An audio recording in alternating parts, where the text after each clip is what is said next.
So you have a horse, he's 2-1. He's going to pay $6.40, right? You're going to bet $40 into the race, but all of it is contingent on this horse winning. You're going to bet exactas, you're going to bet tries, trying to make the score. All right, so you whiff on all of that, and meanwhile, you could have had 40 to win on the horse and got back $128 for your 40. You would have been up $84, right? Or $88. But why would you do that when you could fuck it up? That's what we do. And then show the guy your losing ticket with your bad breath. You just had a salami sandwich and, something that was laced with garlic. And you get right in the guy's face and, whoa, look at that. They left out the 2.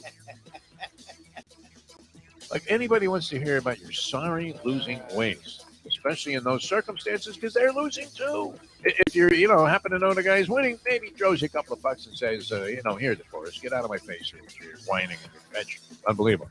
Nothing worse than a guy. Is there anything worse in a gambling situation than a guy showing you his losing ticket at the track? Oh yeah, that's the worst. And you all do it constantly.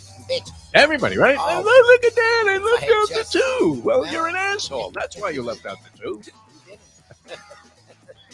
You lost. Just admit it. You're a lousy handicapper, a poor money manager, and you really have no business being here in the first place. And guess what? You haven't had a winning year in your life. But here we are. Every day. The time. Wake up with Defo, joined by Lubie. Welcome to the Defo Show.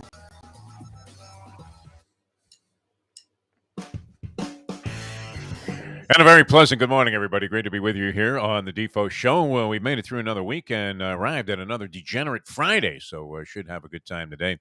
Jeff DeForest and one Mike Lubitz, and we'll be with you till 9 o'clock Eastern time here on the live version of the program. And then later on, we'll have a little Mike Mayo's Lunchbox at 12 o'clock, and that'll wrap up our week. And it's been a heck of a lot of fun being with you all week long. Lubie zeroing in on a rather... I guess, what would it be? A milestone, a landmark, benchmark birthday. That was always, that was the critical one, wasn't it? Like when you were 13, you couldn't picture or imagine being 30. Oh, hey. When you're in your 20s, you can't imagine being 40. And when you're 40 plus, you can't ever imagine making it to 71 like I have. I mean, it's just... something you can't envision, but you are going to come zeroing in, Lubie, on the Big 4-0, and that's happening on Sunday. We should have, on Mike Mayo's Lunchbox, some kind of celebratory event going on Monday, although you know me, the prince of procrastination, Lubie. Mayo has left me with the arrangements. Oh, thanks, man. And I've yet to make any at this point. So what are we at? Friday? All right, I better hustle. Find somebody that wants to host a Lubie birthday party on Monday on Mike Mayo's Lunchbox. But do you notice this? I mean, do you feel this way as, we're here on Friday, and I remember getting up on Monday morning and thinking, oh, man, just starting another week, which I don't consider this to be any high-level degree of difficulty, except what we do, for some reason, we want to punish ourselves and wake up early in the morning. We could be doing this at 3 in the afternoon, Lubie. We could. Be just as easy. I don't know. We might have just the same number of people, viewing or listening. We were trying to carry on a principle from something that we were doing for 11 plus years on the radio, and figured, all right, people want something, some kind of option to listen to on their way to work, which today, if you're living in South Florida and you happen to be heading south, the only way to describe it is such ugliness. Do you see what's going on 995? Like 3 lanes blocked. Going south around Hollywood Boulevard, and when they do the aerial and the peel back, it's kind of like that same peel back they had with the Hank Aaron testimonials on the Barry Bonds home run chase, where they peel back and there's 2 guys in hoods with machine guns to his head saying, go ahead, Hank, tell him it's a great accomplishment. You did it. You know what it's like. Tell him it's a great accomplishment. And meanwhile, all Hank Aaron can think is, my God, the syringe is still sticking out of his fanny as he comes to the plate here. So why would I want to embrace or endorse that? But, it's, it was ugly. They peel back the aerial shot, and then you see all the way to Delray Beach. I mean, miles of cars just piled up there waiting to try and make it into that one lane that was available to go through whatever this accident was. And hey, look, it's tough out there, right? 5 in the morning, you got to deal with that. That is nasty. But this is pretty relatively easy. For us, I don't know. You kind of bop back and forth, but me, I roll out of bed and 2 feet away is the setup here. Still takes me an hour and a half to get myself ready for the whole thing, even though it seems like we're completely unprepared and that we're just shooting from the hip and the lip the entire time. And not to go Mike Lupica here and steal his thunder, but we are literally shooting from the lip from the start. I did do some preparation, though, for today's show. And I don't know how necessary it is because we have the usual cavalcade of stars coming, with the exception, we had a late scratch. Is that true, from Mark Lawrence? Yeah. Although we do have his selections. Did he give you the theory behind the selections or just raw picks? Just raw picks. Raw picks? Yeah. All right. Wow. Eric Brandon weighing in here? Yes, this is great. Eric Brandon, good morning, sir. We love Eric Brandon, man. And he's going to catch us finally, I think, with that Saturday show record. Because he's still doing a fishing show on 940 Winds, which is now known as Fox Radio, I believe. Yep. And doing a great job. That is a great show. We used to love following that with the Hialeah Park Trivia Challenge on Saturdays. And there was a tremendous love and respect for anybody that does weekend radio, especially, Eric, a veteran. And is it fair to say, I'm not sure. Not sure if I would give the nod. I would put Eric in the same category as that guy. You know that guy, Reno Grant? Yeah, with the voice. Tremendous voice. I mean, just tremendous. Eric more of the, I don't know. I mean, Reno Grant is doing traffic reports, but wow, is he booming out there. Yep. And Eric was a longtime DJ down here. We love him. He's selling boats now. If you need a boat, call Eric Brandon. Yep. I think he's with, is it Bob Hughes or just Hughes Boats? Eric Brandon, you let us know. He's right there. Oh, great. Ask him. Eric. Hey, where are you working, Eric? But that fishing show is dynamite, man. I listen to it even though I don't fish. No, great. I was driving to work, essentially, also, but I always enjoyed that very much. So, Eric, hello and good morning. Good morning. A lot of things to address here, and we're going to have the Greek with us. He's going to have his selections. Mark Lawrence, we have his picks, but we don't have Mark Lawrence going to be here with us physically, and that's always great because I love to explore the wildness of his theories on handicapping, and he always gives us something out of the Twilight Zone when it comes to the theory. And then you listen to all of his mathematical permutations and applications, and you're thinking, the man is a genius. Now, he hasn't been hitting at the usual hot clip yet. So, this is actually good for our viewers and listeners because he's going to get a run going. And so, I mean, that's a key in any kind of degeneracy is that you have to be able to hang in there and keep whatever semblance of your bankroll together that you can during the times where you're not particularly on it. And that way you're ready to just unload when you finally get to the point where you're feeling it a little bit and you're starting to get on a streak. And, like all things in life or most things in life, gambling is a very streaky proposition. Much like teams get on streaks, they go on winning streaks, losing streaks, gamblers almost perpetually in a losing streak.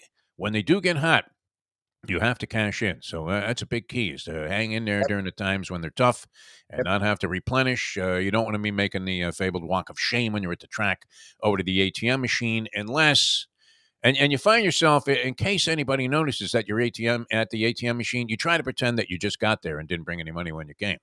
That, I'm just getting bankroll together. I do want to say this, and the big news around town here in South Florida yesterday, of course, was the sentencing hearing coming to a conclusion and the verdict being handed down by the jury, where they decided that Nicholas Cruz, who was the Parkland Marjorie Stoneman Douglas school shooter, which was 4 years ago, I guess it's 4 years plus, right? Is it zeroing in on 5 now? Yeah. Because that was Valentine's Day, and I do remember, and this was always, I mean, it was interesting to be in the sports genre. We're in the toy department and then have to deal with reality. I remember doing many, many hours on the air after Hurricane Andrew, and it felt good in the way that people would say, hey, listen, man, all we had was a radio. You kept our spirits up during that period of time, gave us a lot of valuable information, and just the fact that we had a voice to listen to that was familiar, that was making us laugh and kind of see the bright side of whatever was there to look at in that perspective. Very, very thankful for that. And that's a very rewarding thing about being in the broadcasting business. Happened to be on the air during the actual attack of 9/11, and nobody knew what was going on at first. I remember, and I specifically remember a guy named John Jarris, who was a general sales manager of one of the FM stations in the place we were working. At the time, I was on 560 WQAM with Joe Rose and Steve Goldstein with the first team. And at first, somebody ran in and said, "Can you believe this? some crackpot flew a plane into the World Trade Center, and you're thinking, all right, some guy that was flying a private jet. Yep. Didn't know what he was doing, and what a shame. And then a few minutes later, John Jarvis comes in, running in and going, it's an attack, as a second plane hit the World Trade Center. And you were like, oh, my God, this is awful. And I remember being on the air for about a week after that, and it was very somber. But and, of course, the program director made a very bad call and said, oh, well, we're not going to discuss this at all here. We're a sports station. No. And we're like, no, people need an avenue to go ahead and air their views and to just feel some comfort that they got whatever it was that they had to say off their chest. And maybe they want to get some feedback on the things they're saying and hear from other people. It was an opportunity, really, to kind of unite the community. And we had the means to do it. And so I always felt that it was a very important position to take, and one to take. Not that we take anything overwhelmingly seriously, but in this case, it was time to drop the shtick for a little while and get into some thoughtful conversation about what was going on in the world. And so here's my 2 cents on that. And we talked about it yesterday with Mike Mayo. He was very sincere in his thoughts because he got to know some of the families of the victims of the Marjorie Stoneman Douglas high school shooting. Nicholas Cruz was the trigger man there. And obviously, normal people, that would be my first theory. Normal people don't do this sort of thing. So if you wanted to say that the guy was crazy, of course he was crazy. I don't know that I've ever thought about, well, let me see, what am I going to do today? Let me run down to my old high school and shoot 17 people dead and another 17 wounded and until they stop me, or it becomes, a point where I feel like I'm going to get shot myself. I'm just going to keep shooting and unloading. I'm not the kind of guy that's going to go to the 50th floor of the Mandalay Bay. Now, I've thought about jumping myself, but that's why they keep the windows closed. I don't even know how this guy got the window open, but and then spray bullets all over some country concert and kill like 50 people. That would never occur to me. Had it ever occurred to you? Like, hey, this would be fun today. No, never. I never understand when I'm stressed out, violence isn't something that ever comes in my mind. I worry about me. Like I don't get that. But again, we've talked about you can't understand crazy. Like you can't make sense of crazy. It's impossible to decipher crazy. I mean, that level of crazy, especially so. It's one thing to think your spouse or your girlfriend is nuts. That's a whole nother matter. That's another category of crazy. This is like beyond words like my sugar. This is insanity. All right, and obviously there's something very disturbed about a person that would do this. So I don't know if you're going to judge a guy and say, well, geez, he should fry.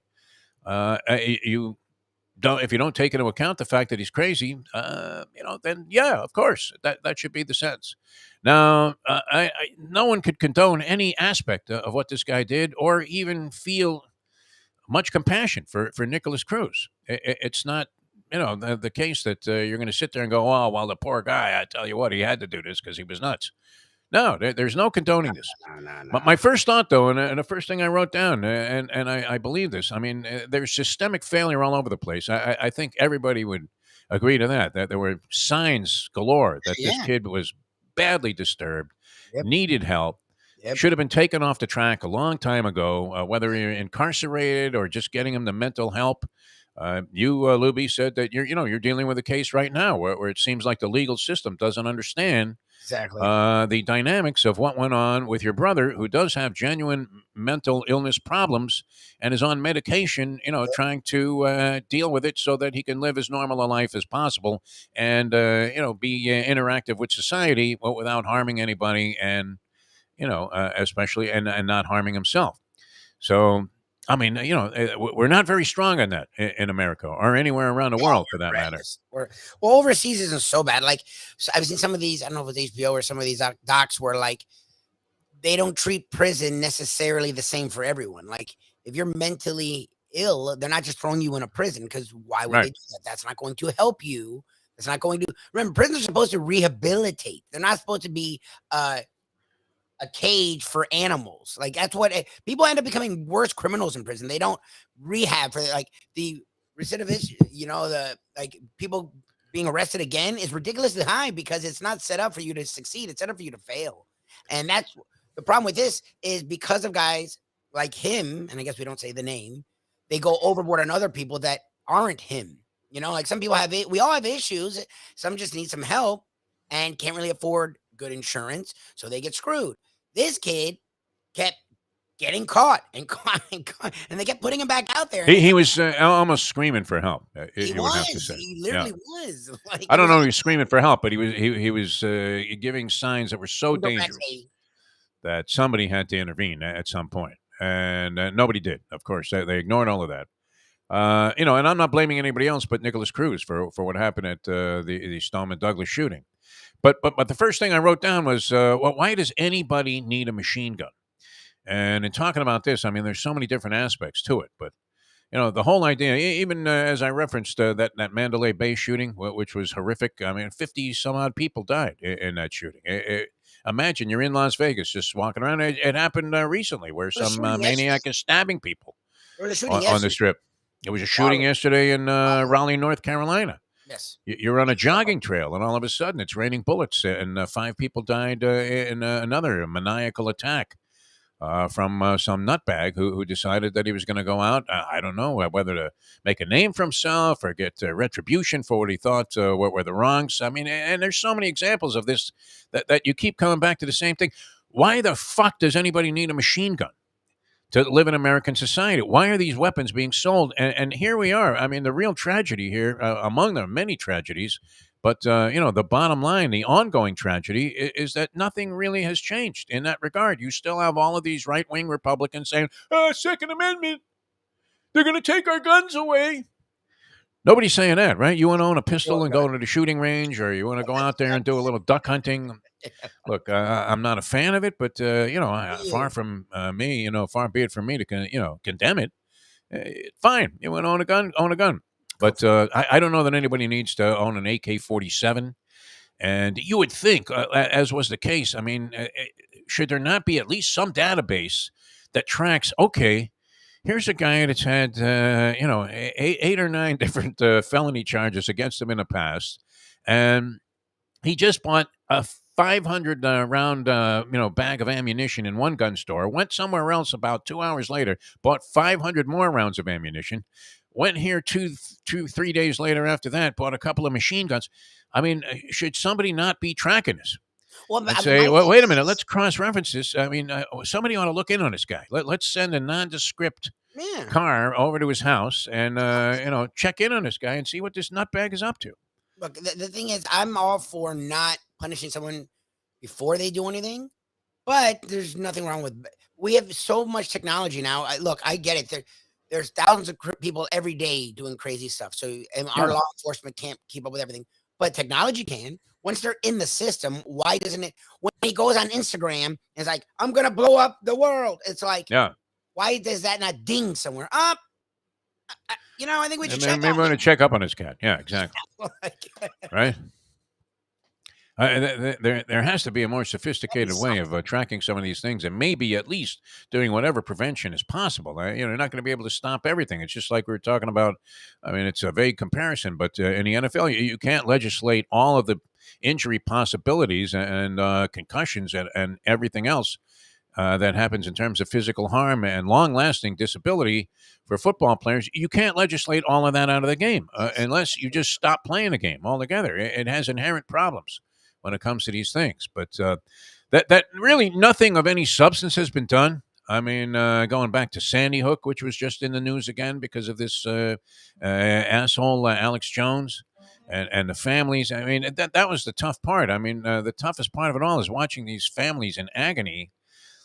I wasn't really sure. I mean, I understand why they pursued the death penalty here, but you would think that because Cruz pled guilty and was making an agreement, a concession to the state. Okay, you don't have to go through all the, you know, ugliness of the trial and the expense and all of this and then appeals.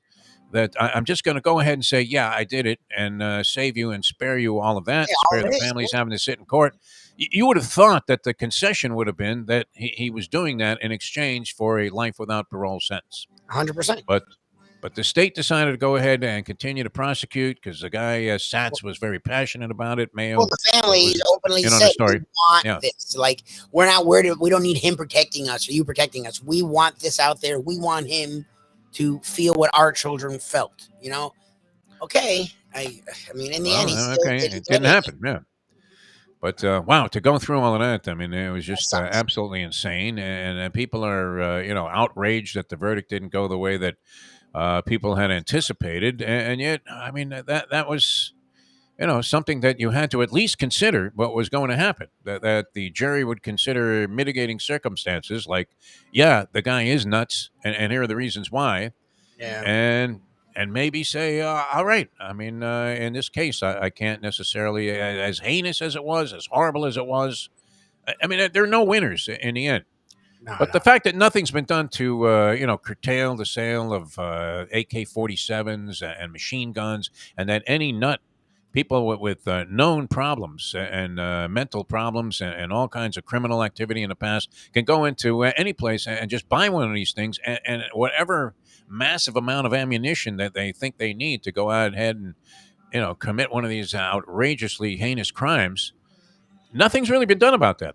One of my lasting impressions was Marco Rubio stumbling and bumbling. Senator Marco Rubio running for re-election, and and likely to win again in the state of Florida, because that's where we're at in the state of Florida. We are farther to the right than Attila the Hun, as I like to say, when it comes to politics. I mean, look at the trio that we have at the top there: Rubio, Rick Scott, a nutbag, criminal, and. Oh my God. I will say this: Ron DeSantis, his ad agency is outdoing Val Demings, because the DeSantis commercials. DeSantis is Chris. DeSantis is Chris. Chris, yeah, Chris, I meant. If you notice, there's only two. Like Demings did really well financially, and Rubio's nowhere to be found.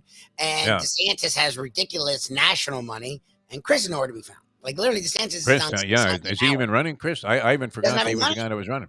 He has no money. Yeah. So he has no ads out Those there. DeSantis commercials, though, will blow away anything that Charlie Crist is doing. I mean, that's yeah. for sure. Well, they're lies. They're With not the true. wife talking about being picked up off the floor. I mean, can Well, see this first of election. all- So we're going to be led by the same people who have, they sit there and express their sympathies and empathies. But I remember Rubio asked specifically by one of the students that was I at was this at town the thing. meeting. At that thing, I was there. And you were there. Yeah. And he says, hey, Marco, you're going to give up your gun money in light of what happened? And he was like, how many? He went crammed it. Unbelievable. All right. The Greek, is he going to do it this week?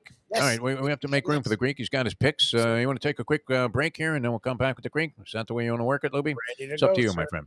Yeah, Okay. All right. We're going to come back in just a moment.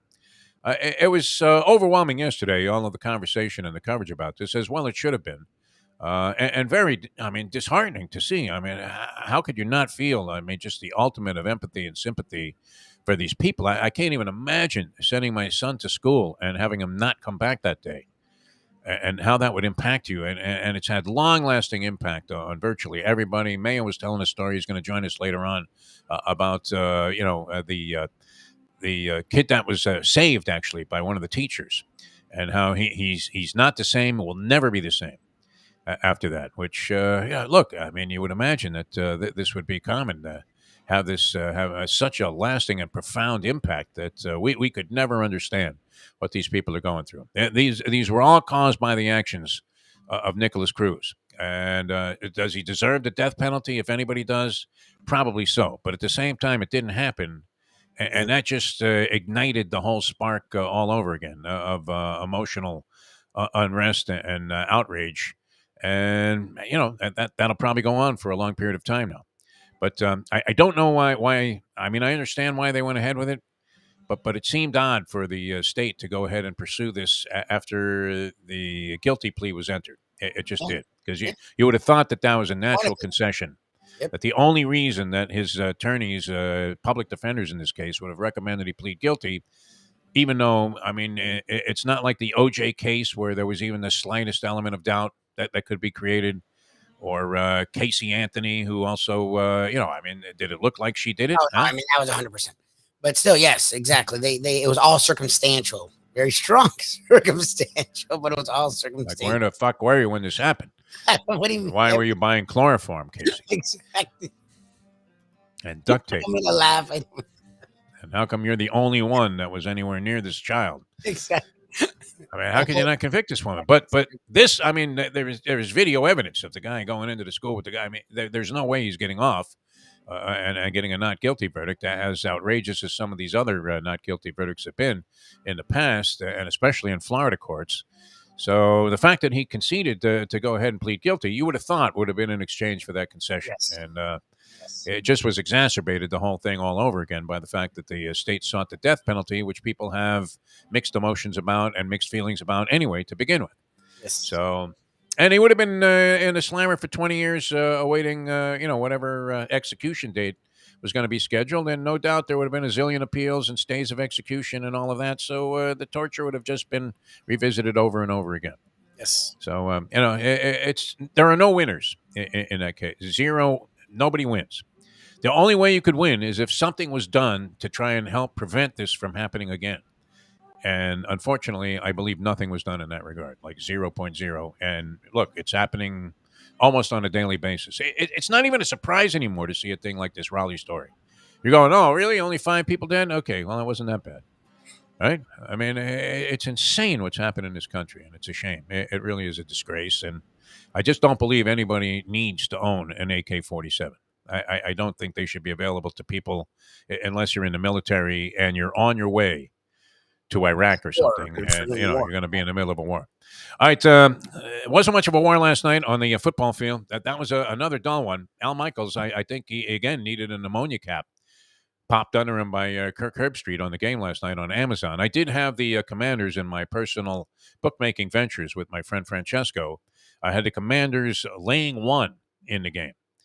And it was as ugly a win as you could possibly get, and then ended in disaster for the Chicago Bears as they were knocking on the door and ended up at the 1-yard line when they ran out of downs. And that was it. Just a shame. 12-7 the final. Second really boring game in a row. People are canceling Amazon and giving the reason that they carry the NFL. They're just canceling their whole Amazon. They don't want to order anything. I'm sending this back. It was ugly, but we'll get into all of that and have a lot of handicapping information for you and exploring college and pro football. The Greek coming up in just a moment here. Don't forget about Hialeah Park. Great place to go. You can't beat it, right? Champion simulcasting room, poker room, casino where you can win. We used to love going down there every Saturday, and it just reminded me of how wonderful the place is. And then anytime I've been involved in anything going on at Hialeah Park, it was always first class, including what we were hoping was going to be the Lubie wedding as he hits 40. As we said the other day, the one regret about that wedding would have been that it didn't take place at Hialeah Park. I'm glad everything else worked out for you, Lubie.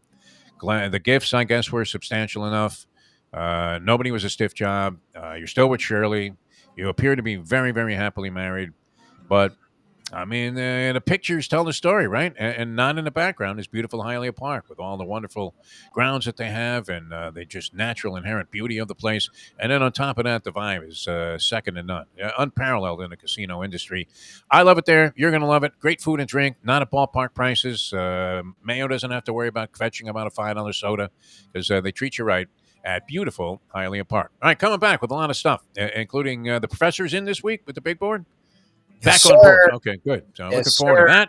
He's got his college plays, a lot of interesting college games on the slate, pro games to look at. Minnesota Vikings favored now. Is that line 3 or 3 and a hook, Lubie? I would think that hook would be significant, especially when it's surrounding a number like 3. Because 3 and 3 and a hook are major differences. I'm thinking Minnesota beats the Dolphins. I'm seeing 3 and a hook. Right. The hook is the dagger. You know that. So Dolphins get a late touchdown, a meaningless backdoor cover, and somehow get within 3 of Minnesota after being down 10 with a minute to go. What do you think, Libby? All of these games, though, are ending in very, thriller and Manila-type fashion. As boring as they are, you would have to say, if you were looking for a climactic finish, they gave you that last night because there was a missed field goal. Did you catch the end of that game? Missed field goal that would have put the Commanders up 8. So instead, they're up 5, and then you get Fields that takes them right down, the gridiron there, and with one spectacular run where he gets loose, gets to the 5-yard line, 4 downs to get in to the end zone, and they don't make it. Incredible. 2 bad teams, though. All right, back with the Greek in a moment. Now that. The time. It's 7:31. Folks, Tony Segreto here. Let me ask you a question. What do you look for when you go out to eat? Good food, obviously, friendly atmosphere, not too loud, but good energy, reasonable prices, and a place where you feel comfortable. All those ingredients, no pun meant there, are hard to find unless you're talking about the Texas Roadhouse. You see, they encompass all of those attributes. Really, really good food, amazing atmosphere, good for a family, good for a date, or just a night out for yourself, and prices that will make you extremely happy. Their ribs unmatched, steaks hand cut every day. Everything, and I mean everything, is made on site, including their incredible bread. It's the one day, folks, that you can forget about low-carb diets. Trust me when I tell you, Texas Roadhouse, your restaurant, your destination when you say, where should we go and eat tonight? From the newly renovated sports bar to the beautiful bayside views captured at the Tiki Bar, Jimmy Johnson's Big Chill has it all. Located at mile marker 104, the Big Chill also offers waterfront dining while experiencing breathtaking sunset views of the Florida Keys. It's simply the hottest spot in the Keys to cool off. That's Jimmy Johnson's Big Chill at mile marker 104 in Key Largo. For more information, call today at 305-453-9066. Unless it was Cap Day had called her, the woman in my life. But they get you. I mean, to meet a guy Get out like of here. you, That's a disaster. You know where you at? One doesn't Come on, work. you got to go to Port Authority like 3 a.m. to meet somebody like you. Are you kidding me? Yeah. Fetal position somewhere in the corner, maybe thinking about just jumping in front of a train. The Defo Show, featuring Lubie. Welcome back to The Defo Show.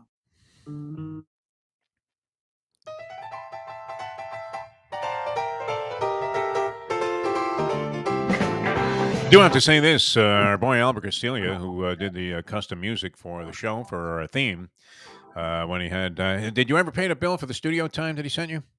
No? No, he did it on the house. It was great. He had a few spare minutes here while he was recording. On to some really big things, and our friend Peter Leonard, a radio legend in his own right, tells me that he had laid down some licks on a new Todd Rundgren release, and that they are spectacular. So here's Albert now touring Europe with Mike Zeno and all over the place, winning awards. And he's going to be coming to the Funky Biscuit, I believe, November 4th. So that might be one to circle on your social calendar and catch the great Albert Castiglia, who, of course, is a tremendous friend of the show. All right, speaking of friends of the show, we love this guy, man. I mean, an original. I remember when Mike Nyman, our dear mutual friend Mike Nyman, who was the marketing director at the time at Gulfstream Park, did a marvelous job and was a huge embracer of local radio as a way to promote.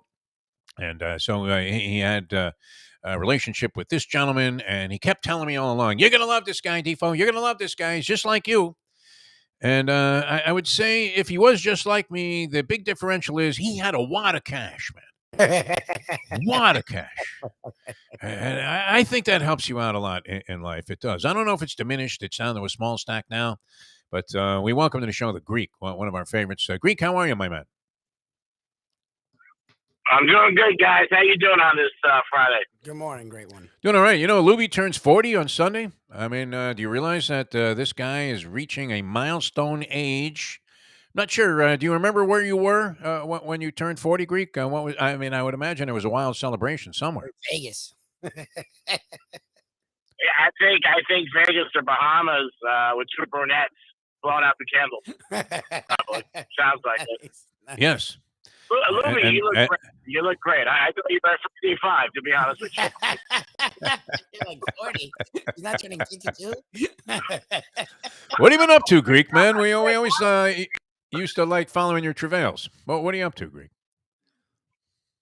You know, banging around, not much. Dinner here and there. Out with a couple girls, nothing crazy.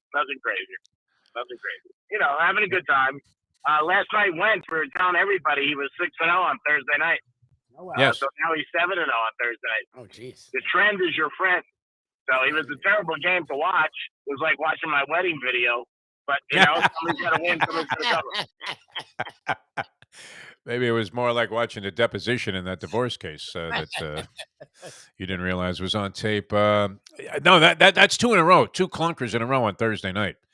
And, I mean, it's one thing, you're getting, the Broncos, just a bad feed these days with Russell Wilson staggering around and this coach that doesn't seem to know what he's doing. But Wow. I mean, those were two really bad teams that don't look like they have much life in them. I think Big Al was telling me, a friend of mine, that is the over-under on the Bears like 5.5 this year in terms of wins? Because it looks like they have no chance to get there, even though they've already won 2. I mean, you never know. It's a long season if they can get 3 or 4. When teams have low unders, it's a possibility. They go with 2 or 3. I mean, I don't like touching those when it seems like going in the Jets were 5.5. A lot of people, they got 3 wins already. So you just Yes. don't know. It's the NFL this year. It's crazy. How many games have ended in 3 points or less? Every week there's 2 or 3 big upsets covering outright wins. Like last week, the Jaguars playing Houston. Houston beat them. The Packers, the Giants are 4-1. If anybody said that, they think you're crazy. Yep. But it's the NFL. You never know. It's hard to have, or would have been hard to have, a major conviction on that game in terms of, oh man, I absolutely love the Commanders. I can't see anybody waking up in the morning and saying that. And the Bears were at home; they were a home dog, so that was an angle. But if you look at it, you couldn't kill yourself.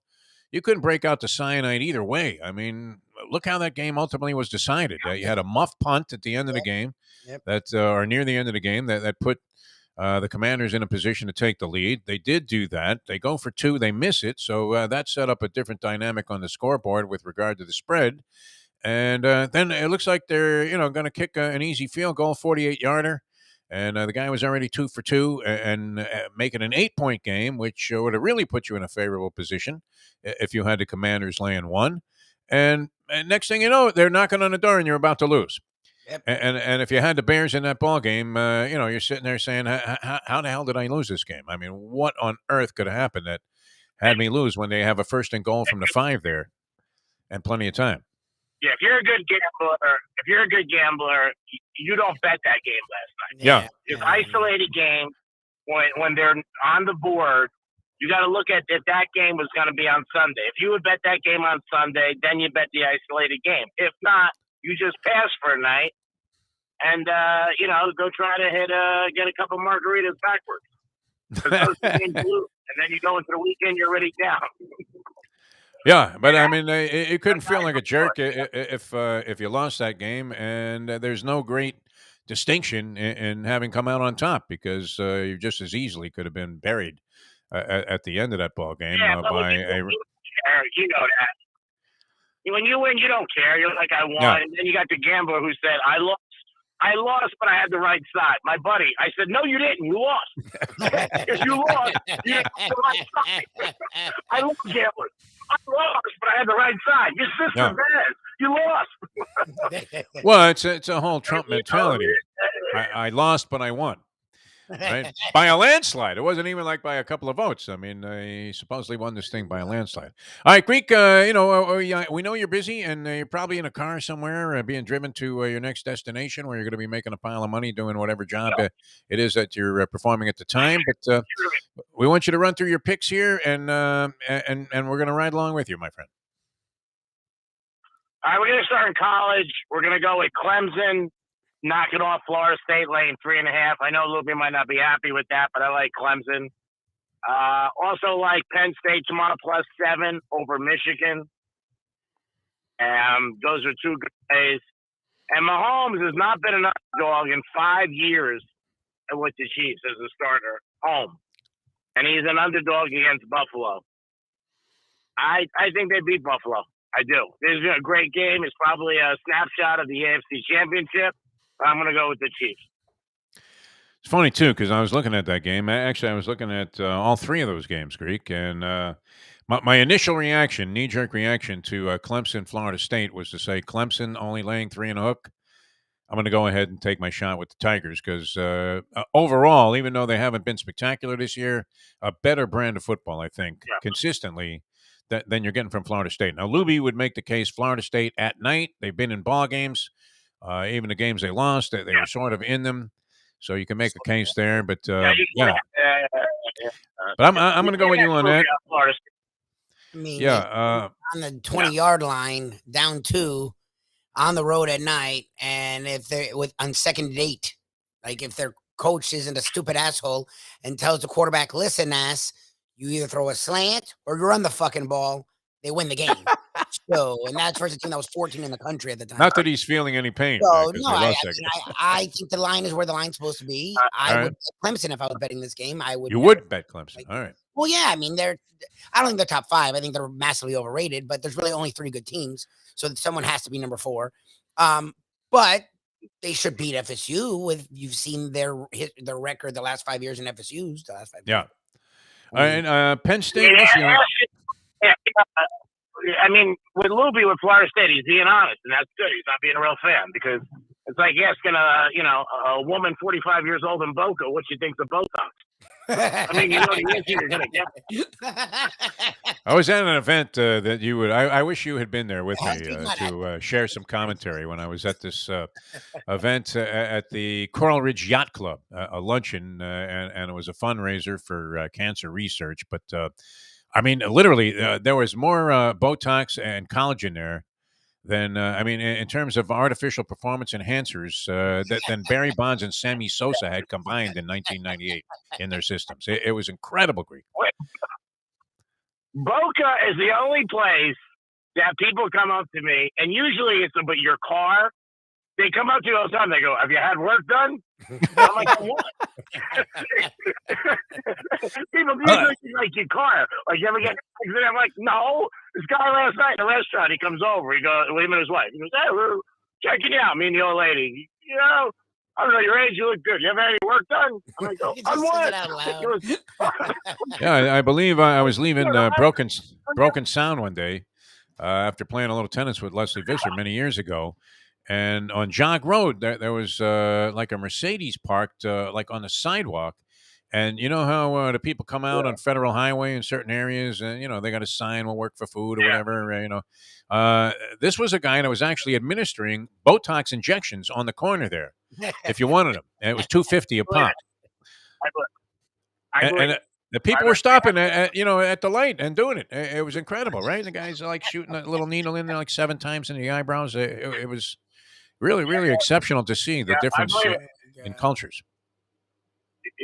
Oh, yeah. I'm shocked they don't have it at Starbucks in Boca. I really am. I want a venti. And I also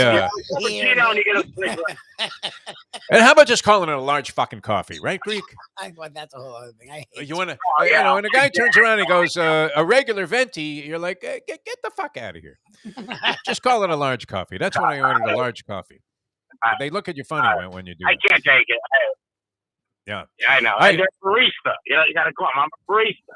Yeah. I'm like, I don't give a fuck what you are. Cappuccino. What do I care? I mean, and they're always hyping something. They need money for this, money for that. And then I look at the barista and he drives away in a Bentley. Well, of course, you've seen the prices there, man. Nothing more alarming than, we've been ragging on Mayo for complaining about paying $5 for a soda in a casino. Because he was at the Hard Rock, he got charged $5 for a seltzer. The guy can't get over it. I'm like, and he just paid $19 for a bowl of soup at the same restaurant. But I remember I was in Vegas and I ordered 4 Evians and I gave the girl 100. And I said, "Keep it." And she looked at me and she said, "It is 100. It's a little short there, Mr. Big. Yeah, exactly. 4 Evian. 4 Evian waters. It's just water. I gave her 100. I told her to keep it. I thought it was going to be like maybe 60.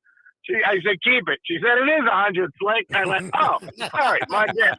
You're gonna leave some juice for a tip, huh, Mr. Big Shot? Yeah, of course. You got your room comped.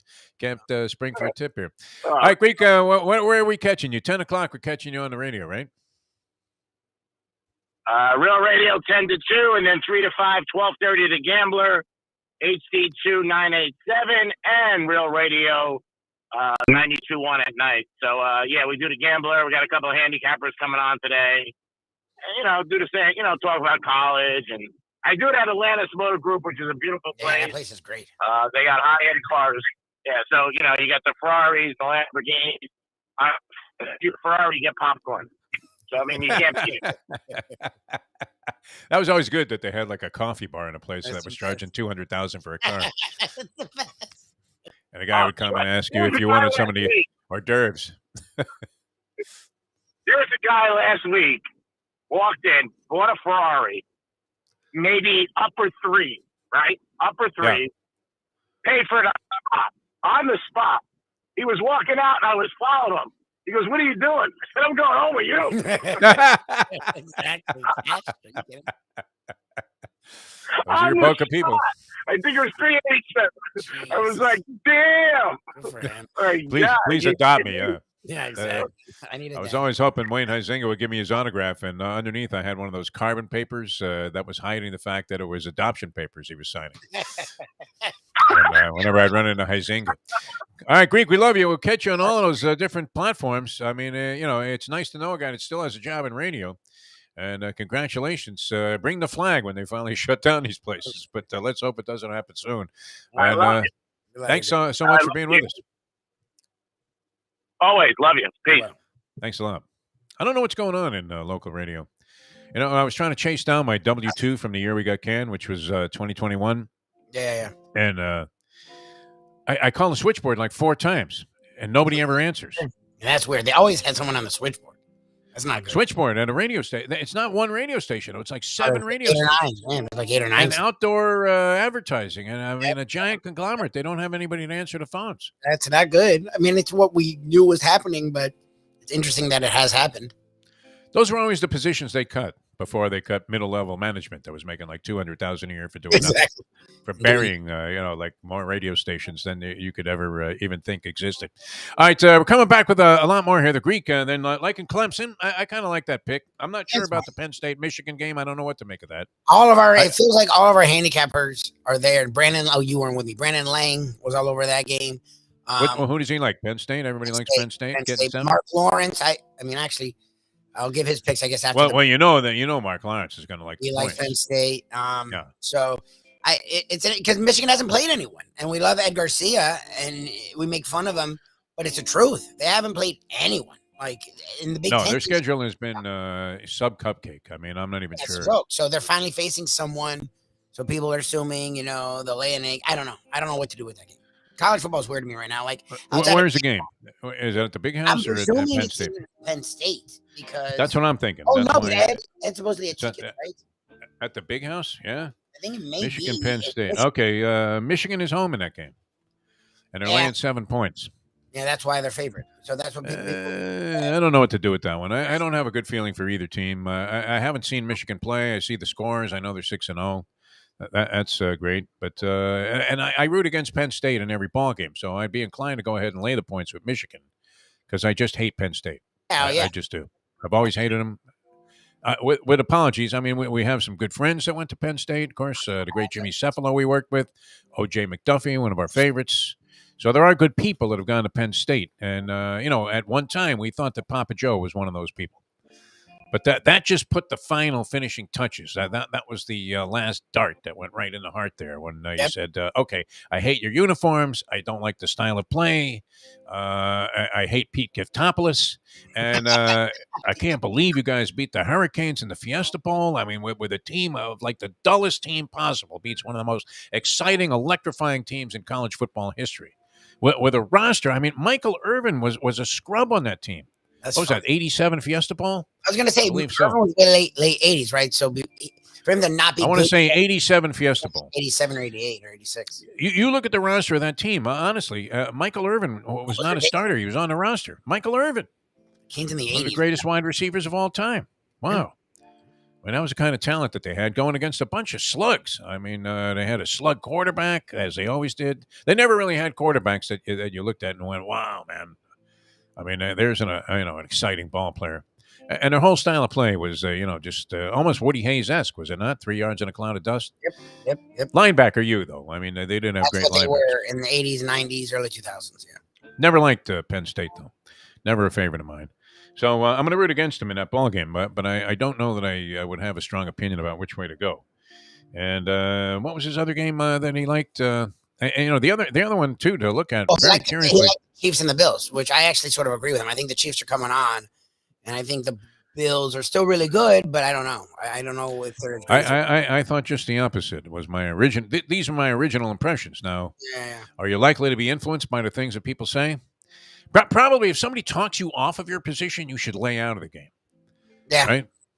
Maybe If not go somebody that way, just is leave it alone. convincing enough to tell you, you like the Bills, then you hear 100 people telling you they like the Chiefs. Well, that would reinforce my opinion. Yeah, I was gonna say. But Especially if a because couple of guys give you some logic and you go, you know what, I can buy that.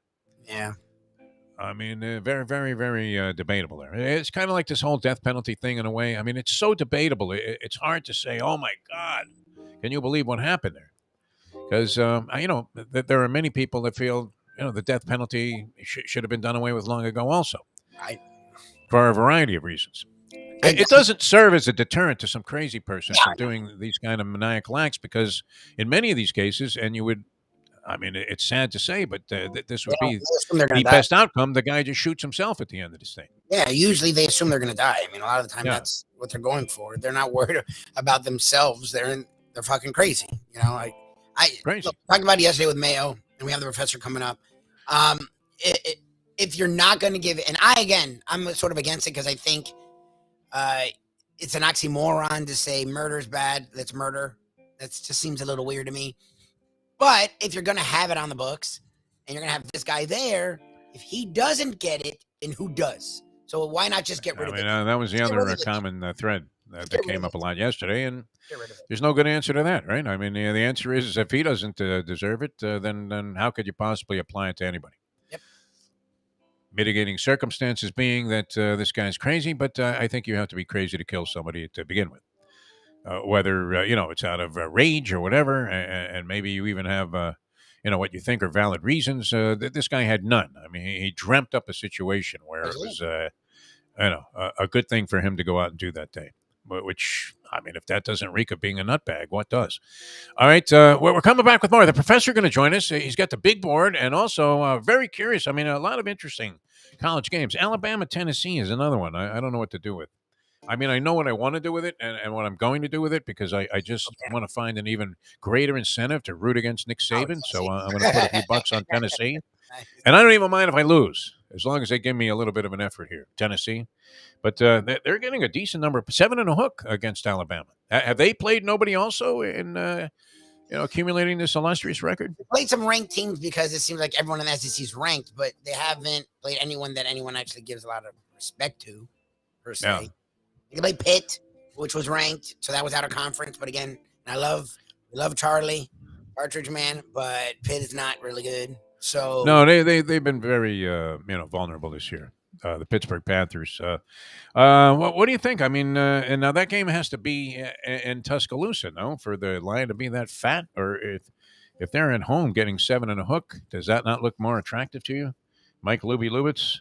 Alabama is on the road, so that's a home game for Tennessee, and they're getting 7.5. Yeah, and it's over 100,000 fans, and Hendon Hooker is the kind of quarterback that's given Alabama fits over the years, the athletic quarterback that has a big arm. Like that. And they got the end zone painted like it's a box of wheat checks. It's hard. Very confusing. That's very true. You always think back, like, wow, did I ever like rice checks or wheat checks? Were you around when those cereals were big? Yes, they've been around and somewhat. I don't know if they were big because we had sugared cereals my whole life, but older people like them. I feel like it's the rice ones are the better ones. Well, I'll have to ask Mayo. Were rice checks and wheat checks overrated? Because they were considered a decent cereal, up there with grape nuts and things like that. Although grape nuts turned out to be a fallacy, right? Because that Jim Fix guy went outside, took 2 steps jogging, and dropped dead, even though he was supposed to be so healthy, because he was eating this cereal that only a dentist could recommend to you. All right, we're coming back with the professor and a big board. A lot to do here. NFL, college football. You had hockey. The Panthers, by the way, off to a flying start there. Matt Tkachuk took 15 shots in this game. Good. The antithesis of Huberdeau, who went an entire playoffs without taking any shots. Hoobie! Shoot it! Shoot the puck! Giving a Barkov, so let him shoot. Worst offender of that ever in Panther history was Victor Kozlov, who was a very talented player. Probably, I want to say he averaged about 25 goals a year, even though he probably should have had more. But, wow, he was skating around like he was Johnny Weir. and with his dynamite stick handling, and he would never shoot the puck. Right? Exactly. Finally, somebody would poke it away, and they're off the other way, go off to the races there. Looks like a 3-on-2. They've got numbers. Bobrovsky was pretty good, though, last night. He didn't look like the blind man that he did when he signed here for $70 million Supposedly their years defense ago. was vastly improved, too. Someone like Dave High broke it down. I'm like, is he joking or being serious? Because he broke it down like it was a real thing. They played like Roger Nielsen, like defense last night, Yes. going back to the first year of the Defense Panthers. It's already improved. It's already different. They're getting ready for the playoffs. I'm like, all right, I guess that's good. It was almost like they brought back the old center zone trap, man. I mean, it was.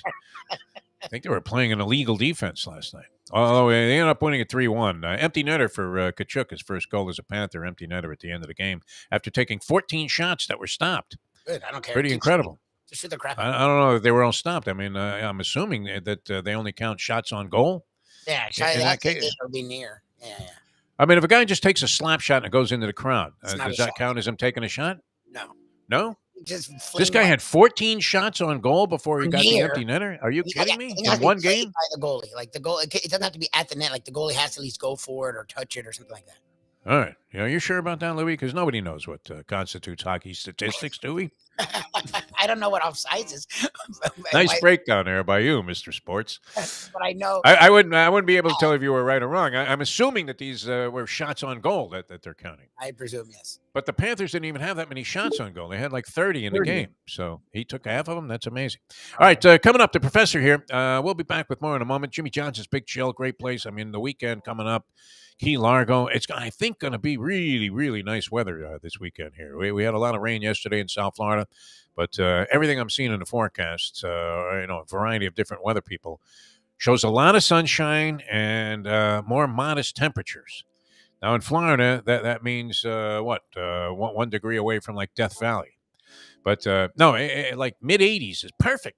This is going to be a great time to be at Jimmy Johnson's Big Chill. Great food, great drink, environment, and music all weekend long, man. They just that was impressive to me because being a music guy, they just kept wheeling in one band after another. That was just as good as the previous one, and inspiring in its own way. It was absolutely fantastic. That was Saturday. That was Sunday. Good time. Schedule yourself some time to get down to Jimmy Johnson's Big Chill, mile marker 104, the Overseas Highway in Key Largo, and try that Italian fisherman pizza. That is one of the most unique things I've ever had served to me in any restaurant anywhere. And I've been all over the world. I mean, I grew up eating pizza in New York, so I know what that's all about. I was out in California. That's a whole different style. I mean, we were in Italy recently, and actually I prefer the pizza here. Is that a stupid thing to say, It's Louis? different. They do the margarita thing, and that's like all they do. They don't do like there's a little cheese, Which on is it. my least favorite pizza, the margarita pizza. That's their standard pizza. It's Yeah. different. The Italian there is different.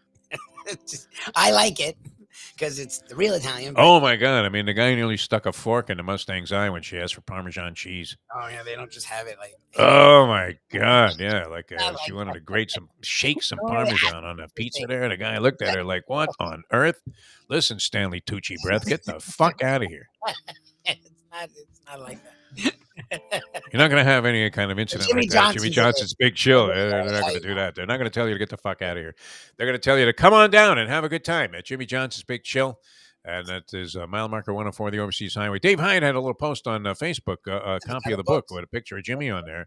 Yep. And it's called Swagger. And we're going to go down there, waiting on the final arrangements from Tommy Fox to get down there and do a show. And that should be, we're going to bring the whole cast and crew. So it'll be a lot of fun. All right, we'll be back with the professor in just a moment here. Mark Lawrence not going to appear with us physically. Lubie does have his selections. Mike Mayo, the Gambling Gourmet, later on. I'm Jeff DeForest. He's Mike Lubie Lubitz. And we'll be back with more in South Florida Live in a moment. Now that. It's 8 o'clock. Ponies in Style at Champions, the outstanding simulcasting room at beautiful Hialeah Park. Yes, the grand old lady of thoroughbred racing has never been more vibrant, and you can wager on the races from the top tracks around the country while enjoying a cocktail at the Brass Rail Bar or any of the fine food served throughout the facility. If poker is your game, you're covered in style, and you can play all your favorite Vegas-style games, including blackjack, craps, and roulette, in Hialeah Park's sizzling hot casino. Get a player's card when you walk through the door for all kinds of generous amenities, including our favorite, free play, when you come out to the ultimate casino and entertainment destination, Hialeah Park. Hey folks, Tony Segreto here. You know, since day one, Catholic Health Services has been part of Old School. And since we've started letting people know about them, it's changed their lives. You see, Catholic Health Services, while being recognized as one of the top places for stroke rehab in the country, it's also about a group of people who not just excel in what they do, from the doctors to the nurses to the therapists, on and on and on. It's how they do what they do every single day that separates them from the pack. They do it with a passion, unmatched, and the inclusion of family in every step of the process. Trust me when I tell you this. If you want the best, unmatched rehab with a special group of skilled, caring people, there is truly only one place, and that one place is Catholic Health Services. These days, we're all looking for comfort anywhere we can find it. Thank goodness for Landlubbers Raw Bar and Grill in the Plantation location, because they are making sure you are as comfortable as possible. First of all, they're not only open for delivery and pickup. All you have to do is go to landlubbersbarandgrill.com for both pickup and free delivery. Their hours have changed a little bit. Monday through Thursday from 3:30 to 10, and Friday, Saturday, and Sunday from 11:30 to 10. You're going to have the best wings in the world. You're going to have a great burger. You're going to have their amazing soups. Again, Landlubbers, Raw Bar and Grill. It's nice and easy. Just go to landlubbersbarandgrill.com for both your pickup and free delivery. Thank goodness for Landlubbers for making you always feel right at home.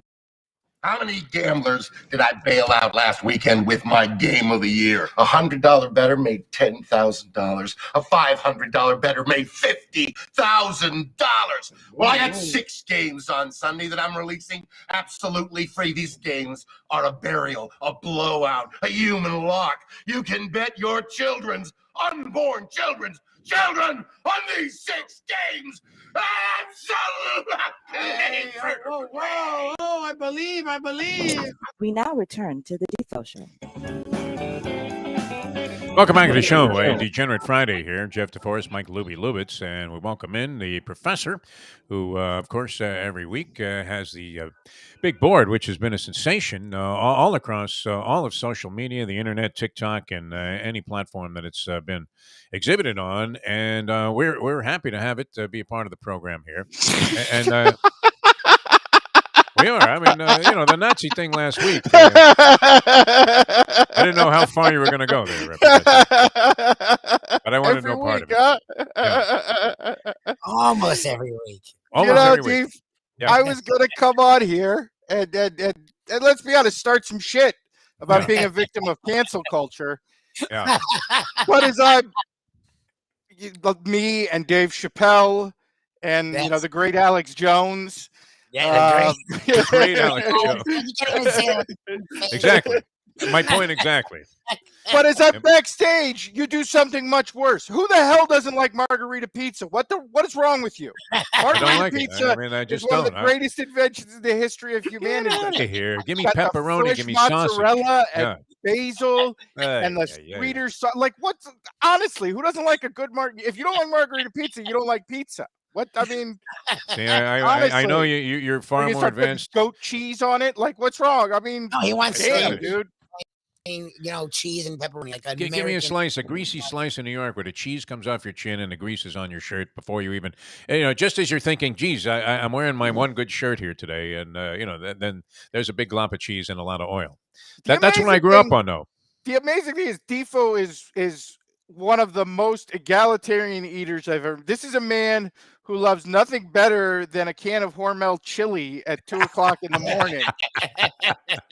2 cans. You always got to put 2 in there. If you're going to do it, you may as well just go all the way. But when it comes to pizza, one of the most egalitarian of all foods, you're snobbing it up. You're like, oh no, I want the seafood pizza, or perhaps something with some fig jam. Did you try a slice that margarita? thing? Does not work for me. Come on, man.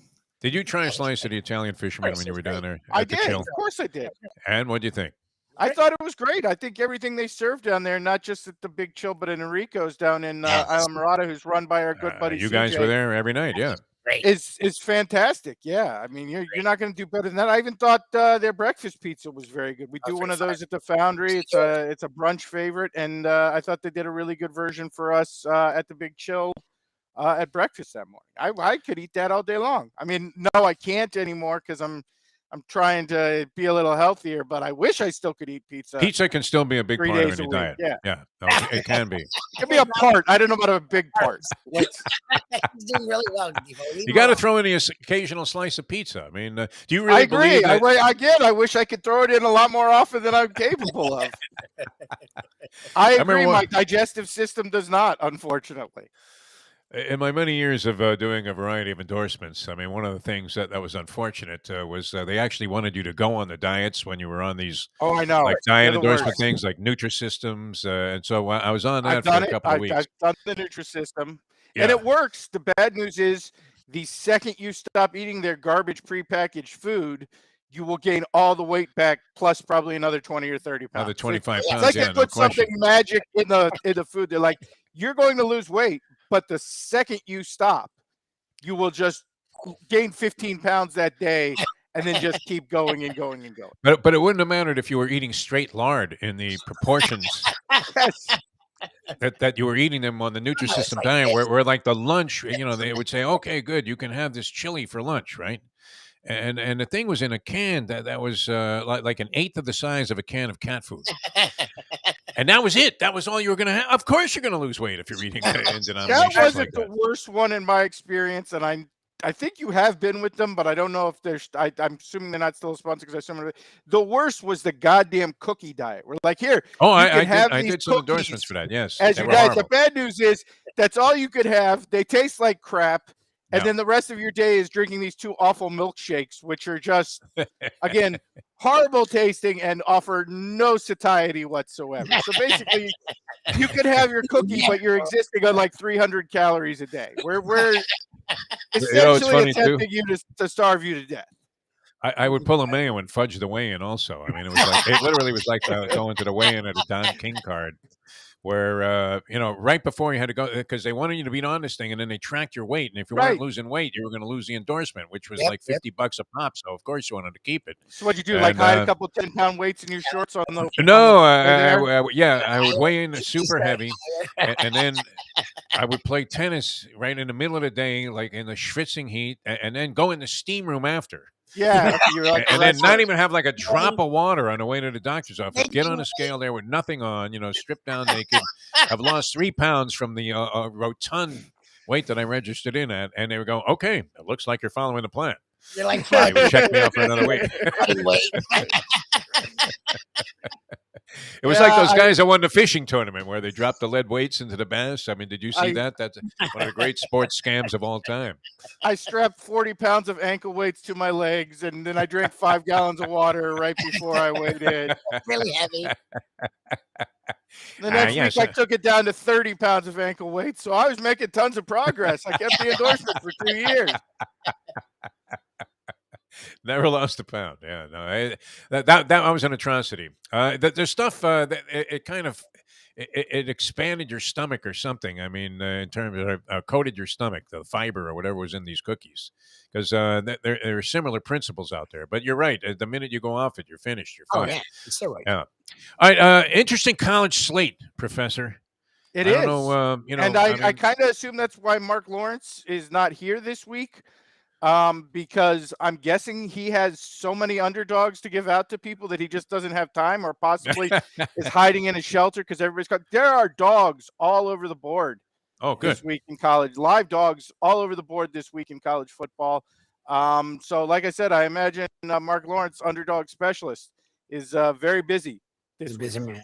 Yeah, all right. What are you looking at, Professor? I mean, we want to talk about some of the marquee games, I guess, if they're not your picks. But what are you looking at first? Because it sounds like you are very enthusiastic. I think we got to start with the marquee game, and that would be Alabama going to Tennessee. Alabama 7. Yeah. Everything about this line would tend to indicate Bryce Young is either not going to play or Bryce Young is going to be significantly hurt. It's a shoulder issue. But obviously they're anticipating that Alabama is going to be with their backup quarterback or significantly hobbled Bryce Young, because the initial look ahead line on this was 14.5. It's now sitting at 7. It was? Oh, wow. That tells to me that the gambling community is not expecting Bryce Young to play, or if he does play, being significantly hobbled. I think in this situation, particularly, you look at the way Alabama's offense looked last week, the way Tennessee's offense comes into this game, I think that makes Tennessee a very live dog in this spot, not just to cover a 7-point spread, but to very possibly win the game.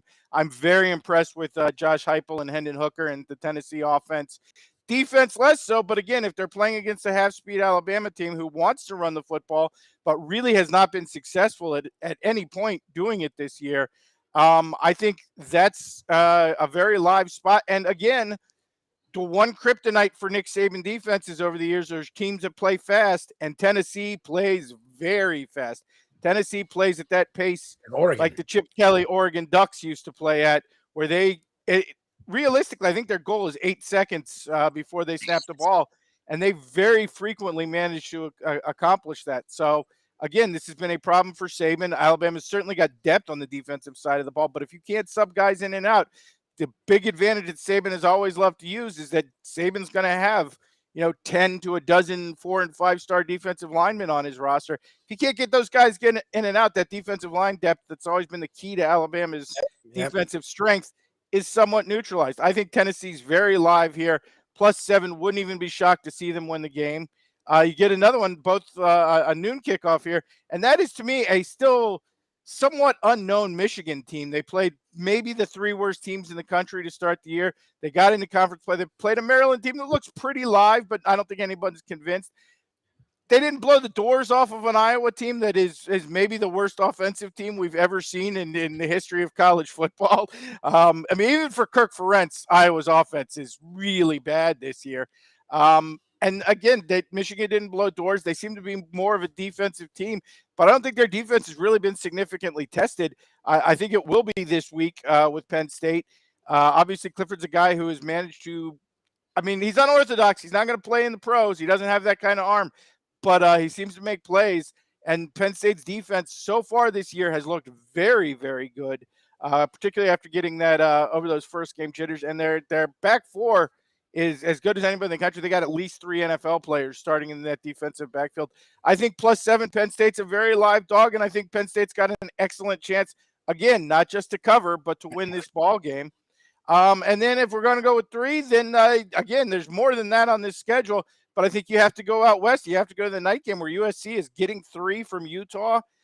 People want to say that was a look-ahead game last week when they lost to UCLA. I just don't think Utah's nearly as physical on defense as we're used to seeing or as we anticipated. You go back to that first Florida game, Florida pushed them around on the offensive line, and that Florida is not a great running football team. We've seen that as they get into the SEC. I just don't think Utah's front 7 is up to the standards we have seen. USC's offensive line looked very good again last week. They've looked very good every game of the year except Oregon State, where again, they went to Corvallis. That's a funny road trip. People were actually looking for USC to struggle on a look-ahead spot last weekend. They did not. They came out and they looked very effective offensively. I expect USC to win this game straight up, and I think they may win this game by a couple scores. I'm not particularly impressed with Oregon at all. I mean, Utah at all.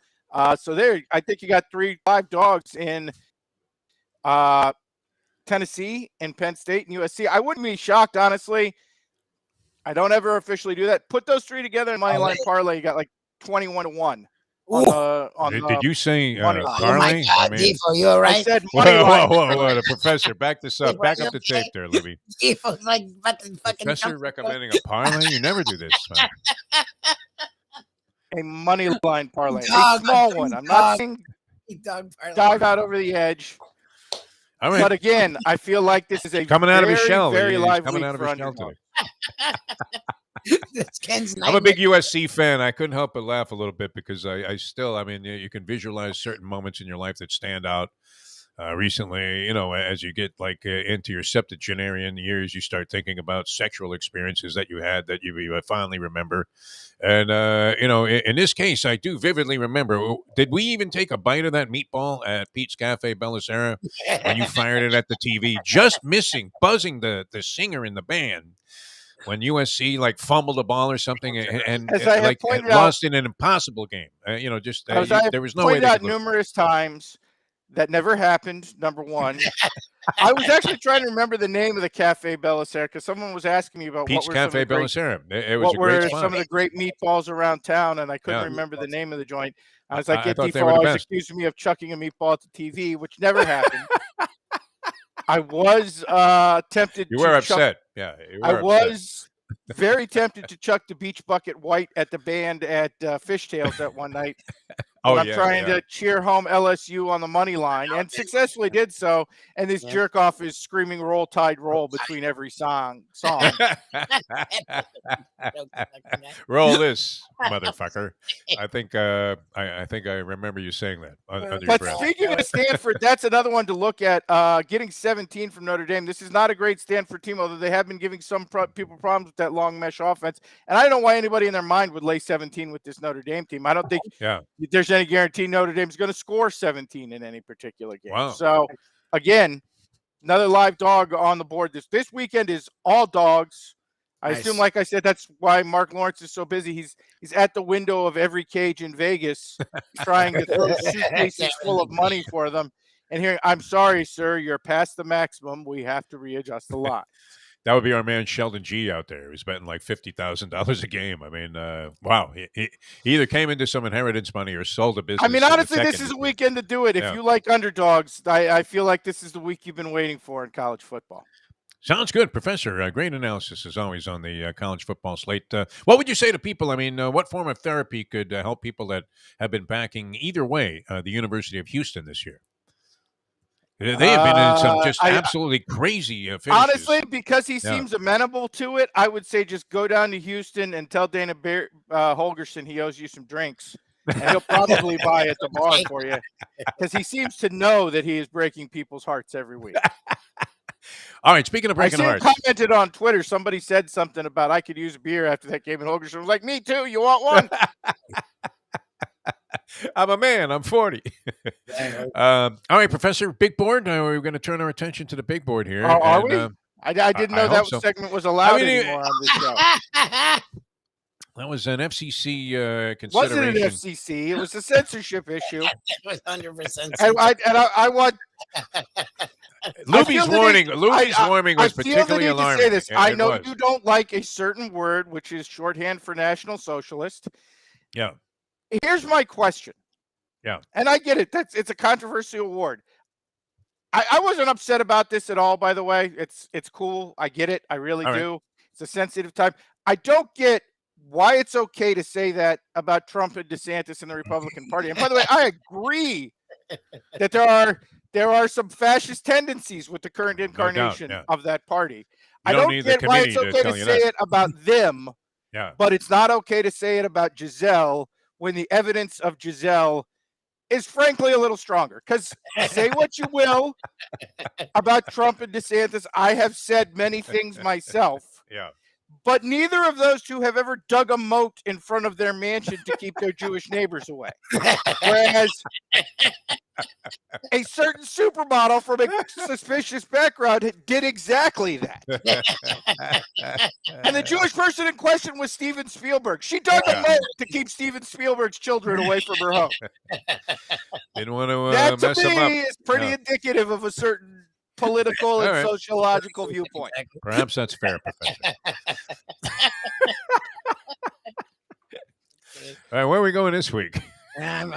This week we're being diplomatic this week. We're trying to be diplomatic on the show. We're trying to turn over a new leaf. Oh, all right. Obviously, I assume from what happened last week that you're going Segredo. You're going nothing but sweetness and light. The attempt to cancel me. I'm trying to turn over a new leaf. I am trying to be a kinder, gentler big board. So this week, here we go. We're going with the big board of inoffensive sports and sports-related references. See, I knew this would inspire something. This whole censorship issue. It's a new direction for the big board. And so we are now going to cover, the big stories of the week in an inoffensive manner. All right. And that's where we're going. I'm not going to say from now on because something might pop up that gets under my skin. If you know me, I can tend to be slightly irascible on rare occasions. but this is the new direction we're going with the big board. The big board of inoffensive sports and sports-related references. And that takes us to number 5. Lions coach Dan Campbell takes complete responsibility for the Lions' loss this weekend. I say this is a bold move, and Dan Campbell should be able to shoulder the burden of responsibility whenever he wants to. There are people who say he's gone to this a little bit too often in his 2 years with the Lions. I say it is refreshing to see a coach who has an unorthodox style, both of coaching on the field and communication, and is willing to take the burden of the blame rather than attempt to pass it on to his players. I would also say, despite that unorthodox style of communication, Dan Campbell is clearly a man of at least average intelligence, if not above average intelligence. And any comment otherwise would be unnecessarily harsh. This represents a serious turnaround And the in man who calls him philosophies. Man I mean, Campbell. you would be equating him with Cro-Magnon Man and having, a picture accompanying this Campbell shot that you have up there in the past. What has happened? Did we ruin the big board? We're trying We to ruined the big board, in a new direction. Oh my! What do you mean? And This is that- the person that All right, title let's- is Man Campbell. He calls him Man Campbell just because of I how don't call him Man Campbell. Man Campbell. We're waiting for him to eat a live animal before a ball game instead of giving a pregame speech in the locker I room. feel like that's a stereotypical association based on the way he looks, and you shouldn't judge a book by its cover, Defo. I guess that's fair. All I right. love it. All right, It's what's Dan next? Campbell taking responsibility and admirable quality for Dan Campbell, Above who is average. doing all of the right things with above average intelligence. All right, that's number 5. 100% spot on. Number 4, pop culture this week, and that is the Redeem Team documentary, very popular on Netflix currently. It's an in-depth look on Coach Mike Krzyzewski and LeBron James and Dwayne Wade and the members of the Dream Team. No. Now, there's been some conversation. There's been some conversation about this on the internet and on sports radio and other places that deals with the fact that Mike Krzyzewski within this documentary can be a little bit profligate with the profanity, that there is an excess amount of blue language or adult colored language. I just want to say we need to lean on this man's sterling reputation as not only one of the finest tacticians in the history of the sport of basketball, but a leader and molder of young men. And within that,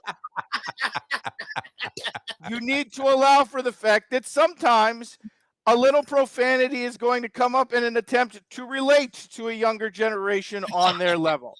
And that clearly, after all this time developing leadership skills, if anyone's going to know best how to relate to players like LeBron James and Dwayne Wade and Chris Bosh, it's going to be Mike Krzyzewski, because he's groomed these kind of players for decades. And honestly, we should afford him the kind of dignity that's not only assigned to coaches, but to educators, because really that's his function in our society, not just being a coach, but an educator as well. He's gonna have to take a shower after this. You despise Krzyzewski. He's gonna have to take a shower. Nobody has more venom towards Krzyzewski than you. Not even Leslie Stahl after Like 9 weeks. he showed her up there when she asked about the sneaker deal. I have Unbelievable. told you, Defo, we're trying to move in a new direction. When you run into an issue like being accused, like I was last week, falsely though it may have been, you need to take a look in the mirror and, reassess. Perhaps this is a good direction. All right, that's number 4. High praise for Mike Krzyzewski, who's misunderstood by the Very public out there who thinks he's a complete phony. All right, and including that bullshit speech that he gave at his That's exactly retirement the kind of ceremony. salty language we were talking about. Blue See, and sometimes Where he said, Well, "Hey, I again- want to tell you what, that was a disgrace out there." I mean, I love that moment, right? Sometimes, where, I don't necessarily personally approve of that kind of language, particularly, in public or in a mixed company. of course not, Sometimes Professor. it's the most effective tool of communication, and we need to allow Coach K the leeway to use such language when associating with younger players. I'm kind of, I'm shocked at the direction of this particular big board. But I'm not. where do we go in number 3? I'm not Number at all- 3, the St. Louis Cardinals unfortunately lose in the first round of the playoffs, and that means Yadier Molina's career is now over. Career. Ken hates the Cardinals. Now, some people are going to say You even despise Stan Musial. What are you doing here, Professor? the St. Louis Cardinals are. I mean, look, some people are going to say of the St. Louis Cardinals that they are the most annoying team in the sport of Major League Baseball, full of fans with a pompous nature who brag about hair. Their team does it the right way because they don't spend piles and piles of money, unlike some other franchises we can think of, but rather develop players from within and are known for that, doing it on a budget and doing things the right way. Other people, myself included, would say, yes, okay, despite the fact that, they did in fact hack the Houston Astros and have a executive who went to prison for that incident. And despite the fact that basically performance-enhancing drugs started with Mark McGwire while he was on the St. Louis Cardinals, they're still a fine organization, and their fans are fine Midwestern people. They're salt of the earth. Oh my God! Is number one going to be the Patriots and Tom Brady? Finally, some people will say that with his neck tattoos, Yadier Molina looks like a member of MS-13, and that he couldn't hit his way out of a paper bag. I would point out that he's one of the finest defensive catchers of his generation, and that not every Central American who has neck tattoos is actively involved in smuggling fentanyl and humans into the United States of America. I mean, a complete reversal of form here, man. I mean, this is Zippy Chippy winning the Kentucky Derby. It's unbelievable. All right, Yadier Molina, and he does. He retires after a 20-year career, which most people would have deemed brilliant. But as you said, hitting 215 for the last 7 years hasn't really helped the Cardinals all that much, even though nobody wants to run on And the guy. again, to those who say he looks like a gangbanger, what can I say? Yeah. I don't know what to tell you. Appearances aren't always what they Yes, seem to be. exactly. Yeah, exactly. All right, that's number 3. Molina ends his wonderful career. A big Cardinal fan, the professor here with the big board. Number 2. I love this. I love this sweetness and light. I really do. Can you get Segredo in the other box there, Lubie? Yeah, where's Segredo? While this is going on. Number 2, another very controversial moment or series of moments throughout the NFL, and that is in the wake of Tua Tagovailoa's injury, the NFL goes to great pains Prioritizes to ensure player safety. He has Brady and the bullshitest hit ever. And there are certainly cynics out there who have said things like you're not allowed to hit Tom Brady. Yeah. Like the NFL basically fixed this game on a completely ridiculous call on what was a very just normal sack. I would like to remind you folks that Tom Brady is now 45 years old and going through significant personal problems to the point where, honestly, it looks like the bones in his face might leak through his cheeks at any moment. I don't think Papillon was as gaunt as Brady is when he got out of solitary the second time. And his leprosy. Given his contributions, not just currently, but historically to the game, this is a man who's going to be remembered forever as one of the greats in the history of the sport. Maybe we should go to extra lengths to protect him and his fellow quarterbacks in general, but particularly Tom Brady, just in recognition of his legacy. Perhaps if we had been a little more careful with previous quarterback legacy, Brett Favre wouldn't have had to steal $5 million because he would have had an extra year or 2 to play on the back end. He's going to take a really cold shower. I'm just saying, like, holy Bob Kraft, what is happening here? He's going to be sick to his stomach for a week after this. Yeah. Is that really the professor? I mean, is this like one of those things like a Nick Cage movie where he's changed places with some evil sorcerer? We need to go in an entirely new direction here. And that leads us to our number 1 slide of the week, a man who is in pop culture and has now invaded a new world, becoming very popular with the sneakerheads. And that is Ben Affleck picks up his kids from school while wearing sneaker choice. While wearing Air Jordan 3 throwbacks in University of North Carolina colors. Oh my God! And I would like to say, honestly, what a great decision this is. Obviously, Michael Jordan. He hates Carolina. Michael Jordan is, obviously one of the most esteemed athletes in history, very possibly the most esteemed athletes in history, and a giant in the sneaker world. And for those who might say otherwise, it is not Michael Jordan's fault that his shoes are constructed using Chinese slave labor. It is not Michael Jordan's fault that You political knew nothing about that. It is not Michael Jordan's fault that political prisoners in China have to stitch his shoes with their teeth. So when you combine an icon like Michael Jordan and an academic institution like the University of North Carolina, which is held in the highest of regard, even as its academic reputation slips a little bit to the point where it is now lower rated than the University of Florida in a couple of places. And then you combine one of the biggest icons in Hollywood history in Ben Affleck. That's an example we should all be proud of. And really, how much more iconic when you come to the when you're talking about America, how much more American can you get than Ben Affleck going to pick up his kids while wearing UNC throwback Michael Jordan sneakers can you possibly get? From C to signing C, baby. This thing is going to be dissected like the Zapruder film. Ken's going to be to sick try and figure out what went wrong. Praise for Affleck, North Carolina, and Michael Jordan, all in the same. And praise for Krzyzewski and Brady. Short span. Krzyzewski, underappreciated. Hey, look, you have to make it, when you face editorial decisions, you have to decide on a discriminatory, yes. All right. I think the Nazi material would have been more believable, that's for sure. Brilliant, though, in the reversal of form. That was absolutely fantastic. It's like you were running the bases backwards, like Jimmy Pearsall on his 100th home run. That was fantastic. All right, Professor, good luck with your plays. Dogs, are you saying all dogs this weekend? Bring on all the dogs. Barking loudly all over the country, baby. I may have to shoot you a barking here like Loki. How is Loki? How are your dogs, by the way? He's excellent. Still around? Gus? Everybody's still thriving, yes. That is amazing, though, that Gus got ironed, I guess. What was that? That thing on his back? Your dachshund? Yeah, he used to like to crawl under cars. He got up in there and burned himself against something. Wow, unbelievable. But still He's a tough little bastard. That was like that's an old dog. Years ago. It kept chugging along.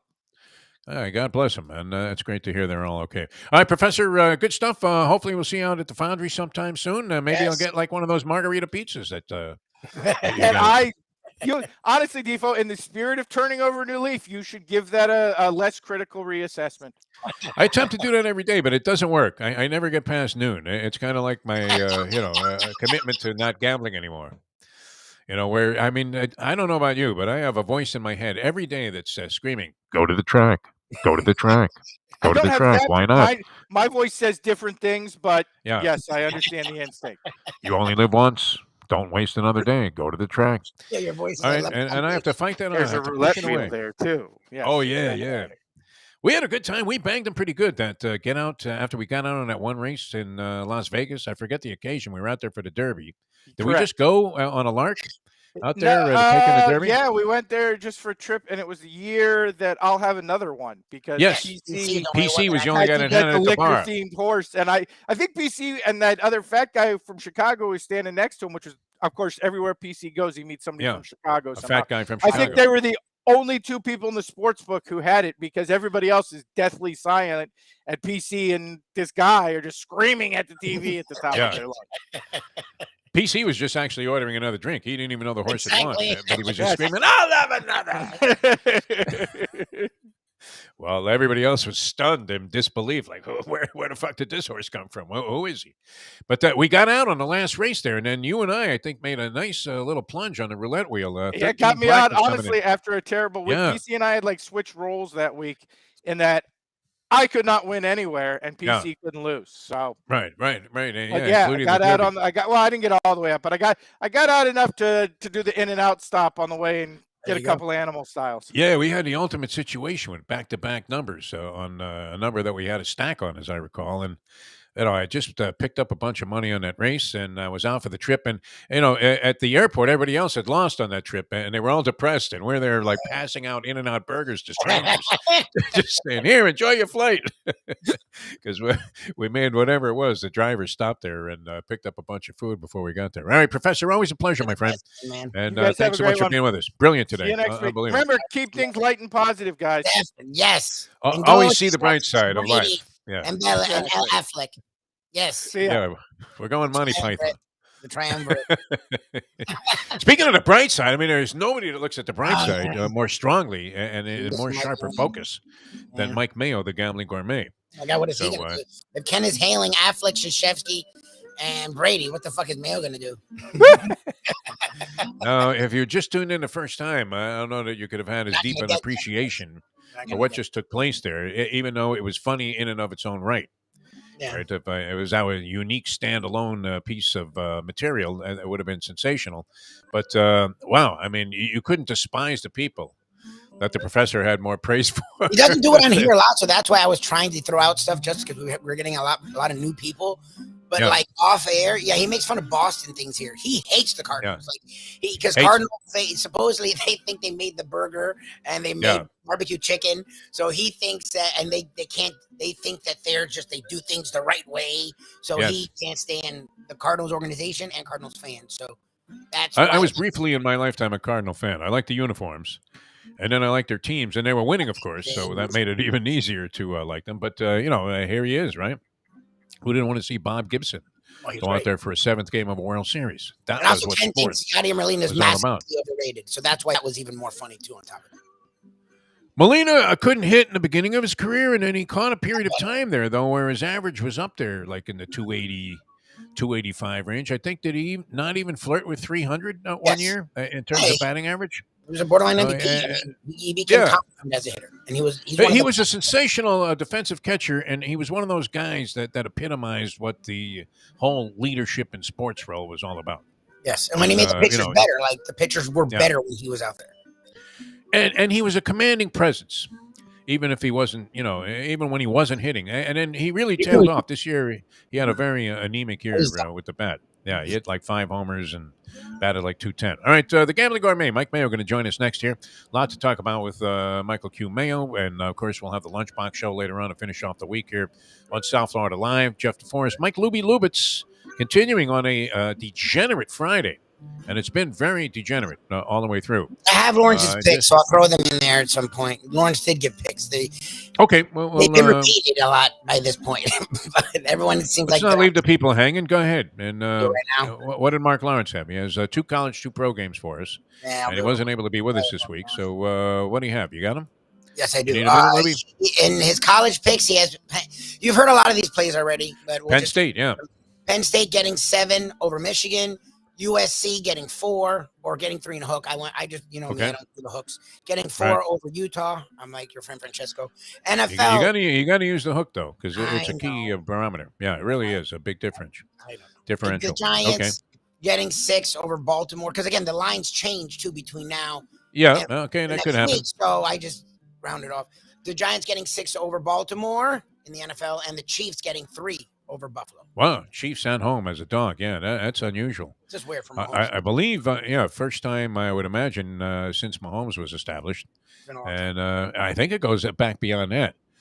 Here's another one for you real quickly, Lubie, if you want to trend. And this popped up on one of the broadcasts, I believe the Thursday night broadcast, that the Green Bay Packers under Matt LaFleur are 10-0 against the spread in a game following an outright loss. A straight-up loss. Oh, Blaine 10-0 against the spread the following week. So Green Bay's involved in kind of an interesting matchup this week, are they not? Yeah. They playing the Giants. The Green Bay Packers are playing the Giants. No, Jets. They're playing the Jets, and they're laying 7.5. Okay. So they're 10-0 in that spot. Coming back off of a straight-up loss, which they lost that game, of course, last week in London. All right, we're coming back with the Gambling Gourmet, Mike Mayo, and we'll take it out the door with Michael, and then we'll join him again at 12 o'clock for his own show, the Lunchbox there. And we'll be back with that in a moment. Now that. Everybody loves Penn State in this game, huh? It's 8:40. It scares the crap out of me. Folks, Tony Segreto here. Let me ask you a question. What do you look for when you go out to eat? Good food, obviously, friendly atmosphere, not too loud, but good energy, reasonable prices, and a place where you feel comfortable. All those ingredients, no pun meant there, are hard to find unless you're talking about the Texas Roadhouse. You see, they encompass all of those attributes. Really, really good food, amazing atmosphere, good for a family, good for a date, or just a night out for yourself, and prices that will make you extremely happy. Their ribs unmatched, steaks hand-cut every day. Everything, and I mean everything, is made on site, including their incredible bread. It's the one day, folks, that you can forget about low-carb diets.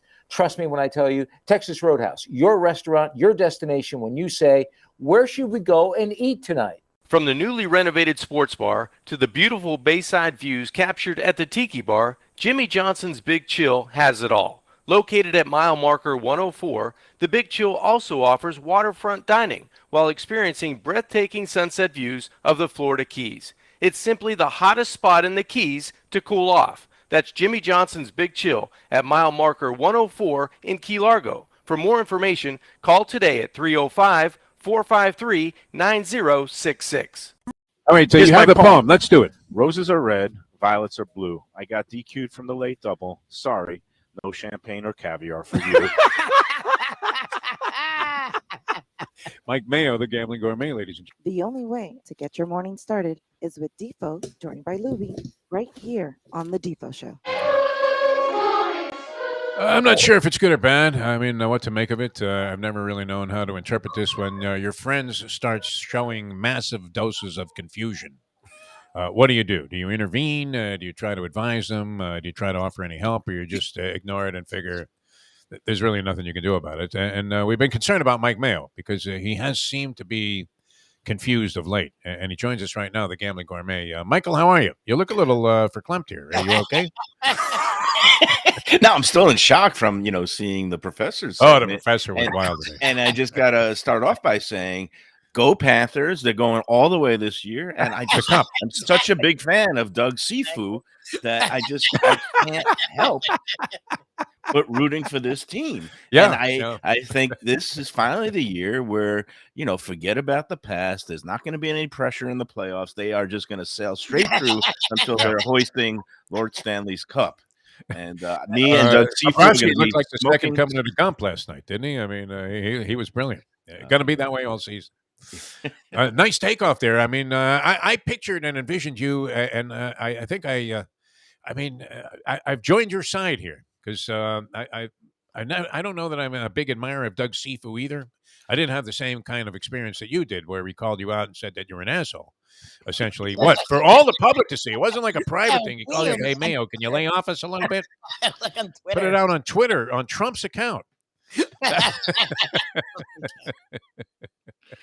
Are you going to root against him in every game this year, all through the regular season, or should we have? Sony was trying to put me up to some bet with you that they would win the Stanley Cup. No, I've got too many bets going now. I can't even keep a track of it all. And with the Dolphins and the season total, and we still got to go to the Fish Shack, not our friends at Even Keel Fish Shack, and we still owe you $50 from that other thing. Well, no, what I owed you for something, so I figured we'd go to Fish Shack and finally check that place out. Maybe try to do a show there if you know anybody. That'd be cool.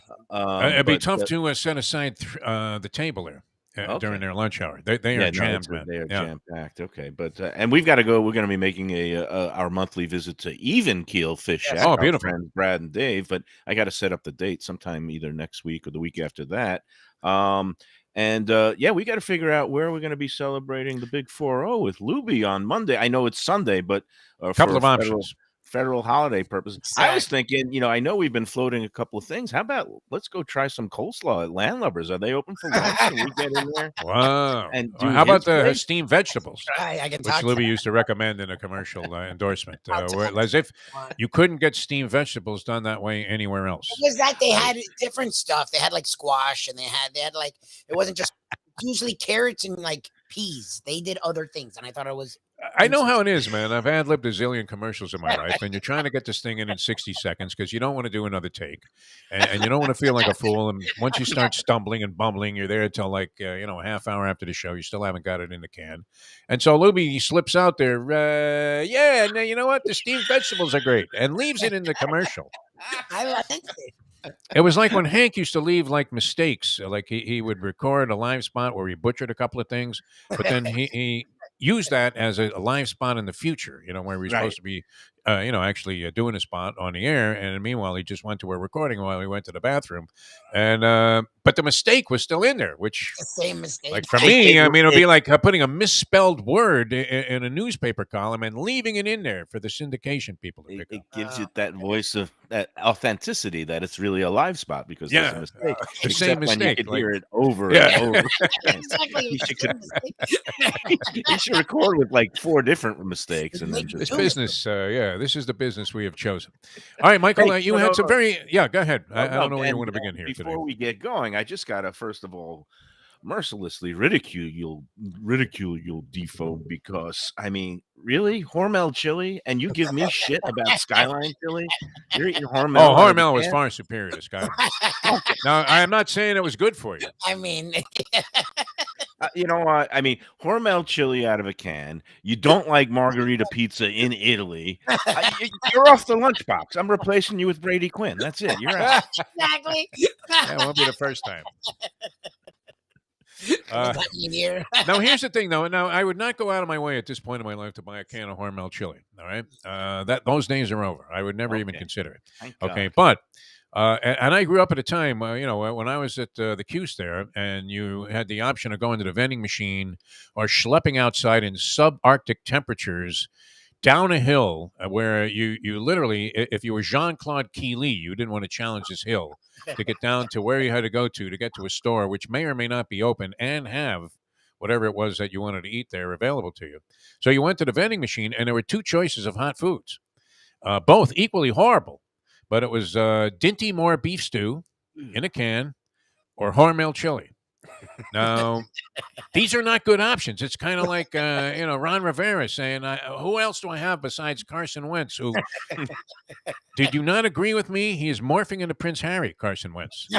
Is he not? I didn't know if Meghan Markle was going to come out and tackle this bomb last night in the game. I think at this point, the Queen is a better choice of quarterback. Hormel or Dinty Moore? Which way would you go? And Neither. have you Just ever don't had get Dinty stoned. Moore? Don't do your drugs that night so you don't have the munchies, because you don't want to be left with that choice. And then you had to hope it actually came out of the machine after you put like $1.95 in there and change. Let me ask you this, and maybe I should save this for the lunchbox. But what is the most disgraceful thing you've ever done, eaten food-wise, like that you are still to this day you look back in shame at yourself? Yeah, I don't know. I'm not sure. I'm ashamed of any of it. I'll eat Taco Bell sober, like Taco Bell instead of, because Taco Bell. I don't mind Taco Bell. I would rate Taco Bell fair. Actually, I'll eat it like at 2 p.m. when I have multiple choices, and I will choose sober to eat Taco Bell. I will openly admit to that. Well, I've got 3 of them, but basically, none of them are Skyline chili to Defo's surprise.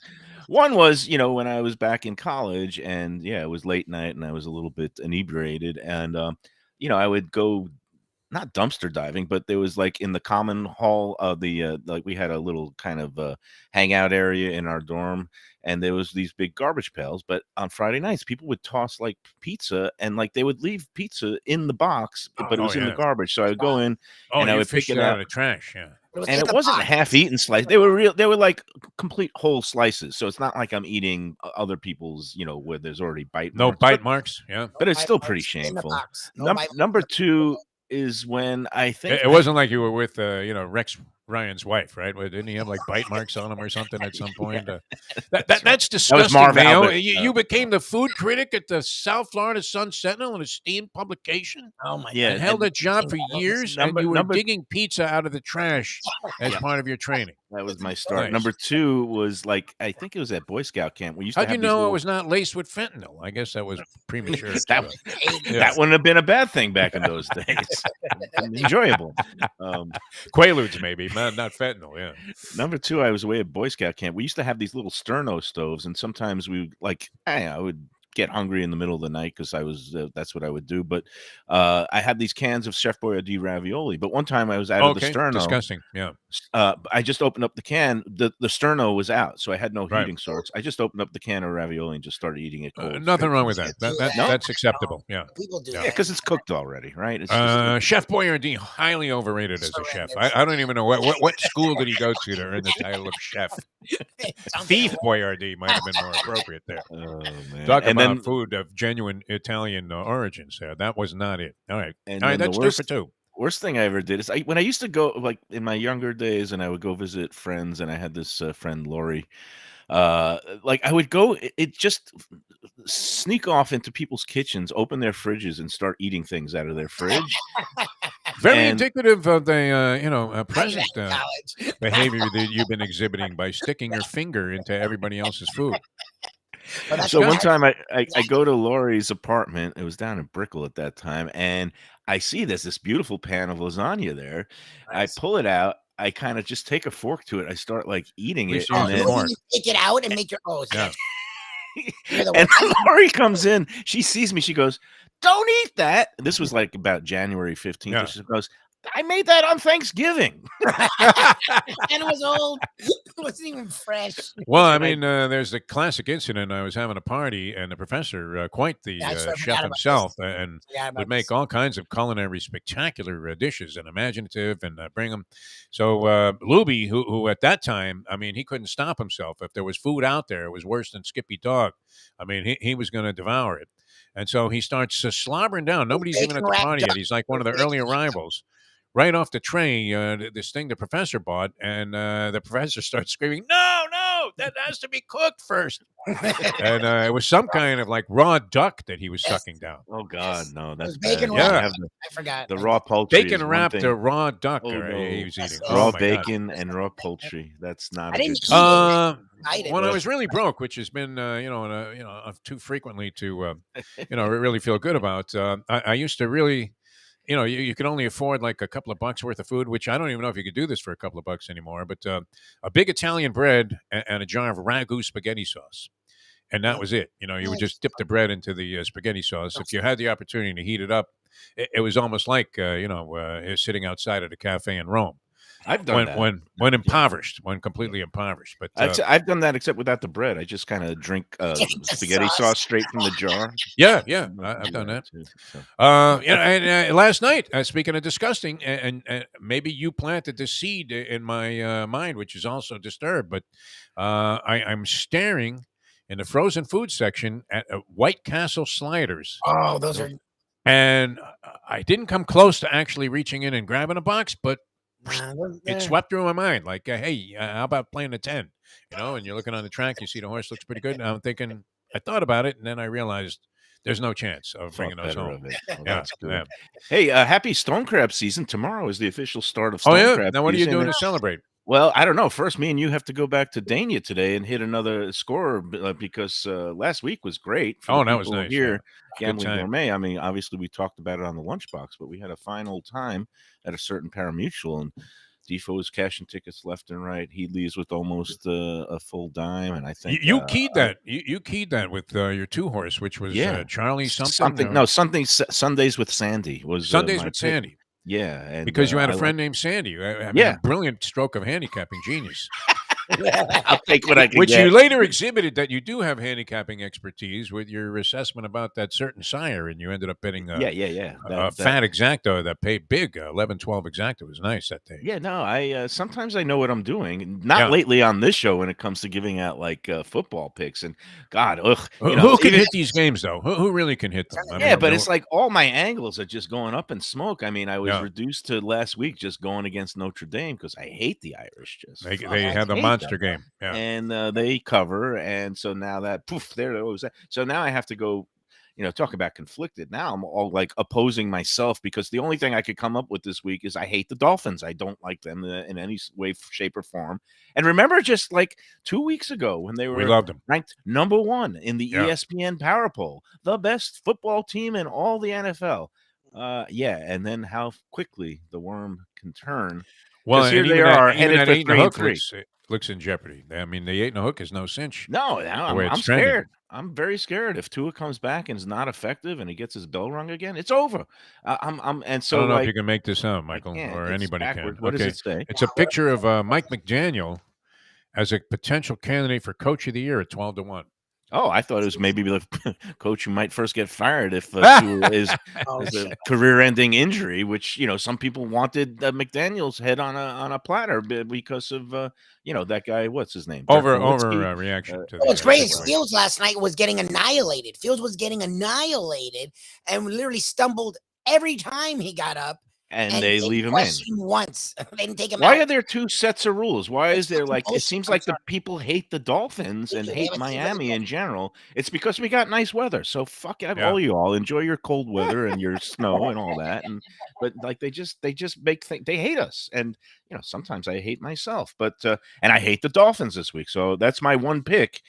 Because now, the going against the Jets, that doesn't work anymore. Going against Notre Dame, that doesn't work anymore. So now I got to go against the team that I've already made a big bet on a season win total. I'm so going against myself, but this spot I'm taking the Vikings against the whatever his name is, Skylar Thompson. Skylar Thompson, yeah.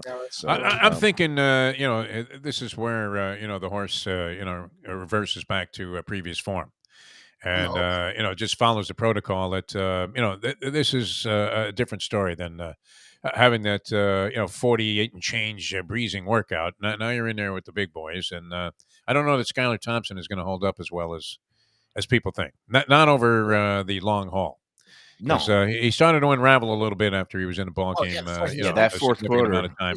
Last. Yeah, you want to see your quarterback who's kind of new and getting his first, feet, wet the toes in the water. That you get better as the game goes on, and he got worser and worser, and that was bad. These guys are under immense pressure too. I don't know is the blocking more porous than ever. Because it does seem like on every other snap, the quarterback's running for his life, and often they're hurt, buried. right? They got everybody's banged up. Yeah, they got the injury bug, and we're only in the middle of the week 5. I mean, it's not good. If that'll drop the Dolphins to 3-3 though if they lose this ball game. Which I'm with you on this, which is scary because everybody's in agreement that Minnesota is going to handle the Dolphins. Now the danger is always there. Because even as boring as last night's game was, I don't know if you were inclined to watch that atrocity, but I had a small amount of betting action on that game, and my heads-up booking proposition with my friend Francesco. He handed me the Commanders, and I mean, he's terrible. He's terrible. Oh, he's on a horrible streak right now. Why does he still do it? Oh, we do it all season. He may come back. Look, I mean, these things can sometimes even out. So, I mean, you can't get, too high on yourself. I mean, he's down 11 units so far in the season, 11 under 500. All right. But that's across, I mean, altogether probably bet almost 100 games by now.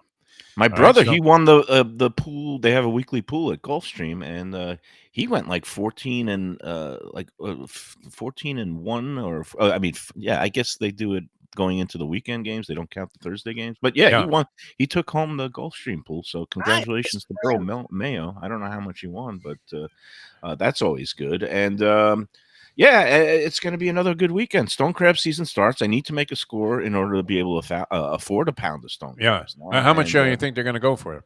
Because I'm into the jumbo. I want the jumbos. I don't want to mess around with. Well, if you want jumbos, you better hit the pick 5 that pays $125,000. You think they'll be like what, $80 a pound more? Yeah. Okay. Opening week, it's already ridiculous pricing because there's big demand to get the first catch, and the ones that come in, they pull the traps up tomorrow. The 15th is the first day they can do it.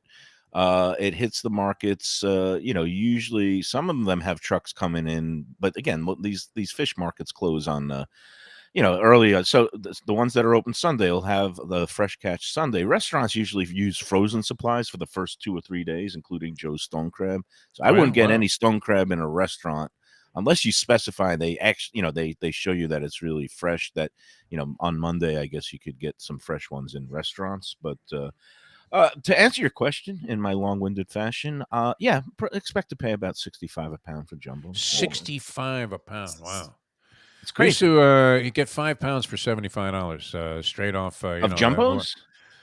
They were jumbos. I remember when years I first, ago. Yeah. when I first moved here, mediums were like $6.99 a pound, and large was like $11.99 a pound. Now we're up to mediums. You're lucky if you can find them for like the opening week, $25 a pound, and the large are $40 a pound. Are you buying them off some guy with a white van on the side of the road? He disappeared. I don't know what happened. He used to be on the side. Be on of Amy Sample Beach. Road on my way home on Saturdays, and I'm reluctant to patronize this sort of establishment. No, he gets okay stuff. Yeah. I usually go to either Delaware Chicken, Seafood, and again, but their pricing has been so. There's no such thing as a cheap stone crab. You'll dive in there though. You're going to take advantage of the fact that it's stone crab cheap. I've given up on it, and I like them. Well, I've heard you trash them. I heard you say I that. believe they're overrated. As a food substance, and that's a valid opinion. I happen to think that when you get them, the height of season, sweetness, and again, the stone crab, they're fine. I enjoy they eating pull them off. They pull off the claws on the boat. They throw the crab back into the water. They steam them on the boats, and then you serve them chilled. So they're cooked. It's not like you're eating a raw product, but you eat them cold. And not everybody loves the I guess the flavor. It can vary. Some of them are really dull. Some of them are absolutely sweet and delicious and soft and flavorful and come right out of the shell. And you squeeze a little lime on them and you dunk them in that butter, and it's nothing better. But to me, it's a marker that summer is almost over. Hurricane season is almost over. We've made it through. Let's celebrate, pop open a bottle of champagne, have a couple of stone crab claws, and just be thankful that we're alive, because it's you're more back to your, other than that last statement, you're more back to being yourself here. You're going with champagne and stone crabs as opposed to that disgusting frozen Skyline chili. At least go to the place, Mike. At least, spend the time. I know it's on the west side of town. Just go to the actual establishment where, okay, if you're going to eat this sort of thing, at least get it, at its maximum possibilities in terms of taste and flavor. I'm a man of extremes and a man of conundrums. Don't try to figure me out. I can't figure myself out. I try every day. So that's very conflicted lately. Very confused. All right, Michael, we'll see you 12 o'clock today? Oh, yeah, and I got to give one shout-out because Jack Studiali, we love Tropical Great Acres, American, but he's been listening to the show. He's been finding us on the video stream now, which is good. Oh, good. Somebody of his generation, it's like you. It's like, they're used to the radio, and I was telling him, no, we're migrating to the visual, baby. the video. Visual. So he actually caught yesterday's show, and he texted me yesterday. He's like, wow, that was pretty intense because we were talking about the verdict. Oh, yeah. But then I kind of was... I was wishing him well because he's going on a cruise actually down the Mississippi, ending up in New Orleans with his wife starting next week. Well, the Mississippi running the show. But then his last comment to me was, I better check on the price of our seltzer. You become such a fetching old Jew. He said, I got to see if we're charging for it. I guess at one point there was a debate internally, him and his son-in-law, who was part of the crew running the place, Michael, a few years ago. They were going back and forth about whether they should charge for soda water or not. I don't know what the ultimate decision is, but when I get back there, I'm going with a crew on Tuesday night again to Tropical Acres. I'm going to suss out what their seltzer situation is. You know what? I don't mind if the place charges for it. What are they going to charge? Well, my answer to Jack was, Jack, when I'm in your place, your drink and wine prices are so reasonable. I'm never ordering a soda water at your joint. So, but really, I mean, you're speaking about the old Jews, and the fact that some people perceive this place to be just comprised entirely of senior citizens. You are more acting like one than anybody with this obsession with drinking seltzer all the time. Who the hell's drinking seltzer? I'm an old soul. Charlie loves it. I hate it. I was born before my time. No, the kids are loving it. And, there's a Facebook group that's devoted. I'm going to make you join. I'll send you an invite. It's this kind of Facebook group that just talks nothing about seltzer. And people have videos of them opening it up and pouring it. And you get the fizz. And it's very You know what the worst is, though? This like LaCroix stuff. Have you tried that?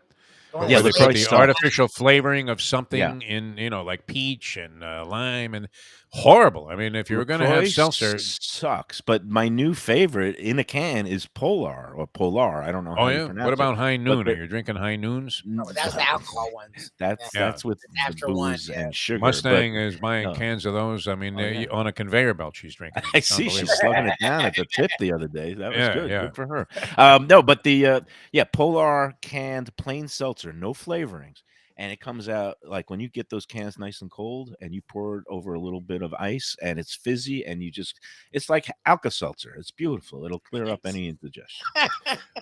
I tell you what, I actually have a craving for from our one of our fine sponsors, Wicked Cheesesteaks, was that boiling black cherry Boiling soda. black they had. cherry is a Man, that very was great. That's a good In product. a bottle, I mean, and I'm thinking it tasted much better because it was in a bottle as opposed to a can. Because it had one of those old school bottles, and I don't know where does that originate from. I'm sure I've seen it before, but what area of the country are they making? I it? don't 'Cause it know. was I great. have to find out where Boylan is from, but it's a very good product. A good. Yeah, I'm a Dr. Brown's fan, but that was terrific. It really was. Wicked Cheesesteaks, Fort Lauderdale.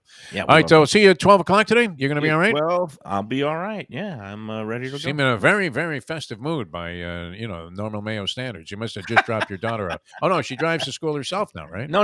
I dropped her today, and then I'm actually meeting an old friend who's in town for breakfast over at Bake Shack. So I'm about to just get loaded up with sugar. I'm hoping to repeat. Like gamblers, a superstition. A superstition. Oh, the same routine. I want to as last repeat week. the same routine. Yeah. Have a little meal at Bake Shack, get loaded up with the carbs and sugar, and then try to make a little score over at the. It was a nice scene down there at Dania Highlight for the simulcasting. Very quiet and not a lot of disturbance, and had everything that you needed in front of you. You could buy a racing form in there. There was cash available at the ATM.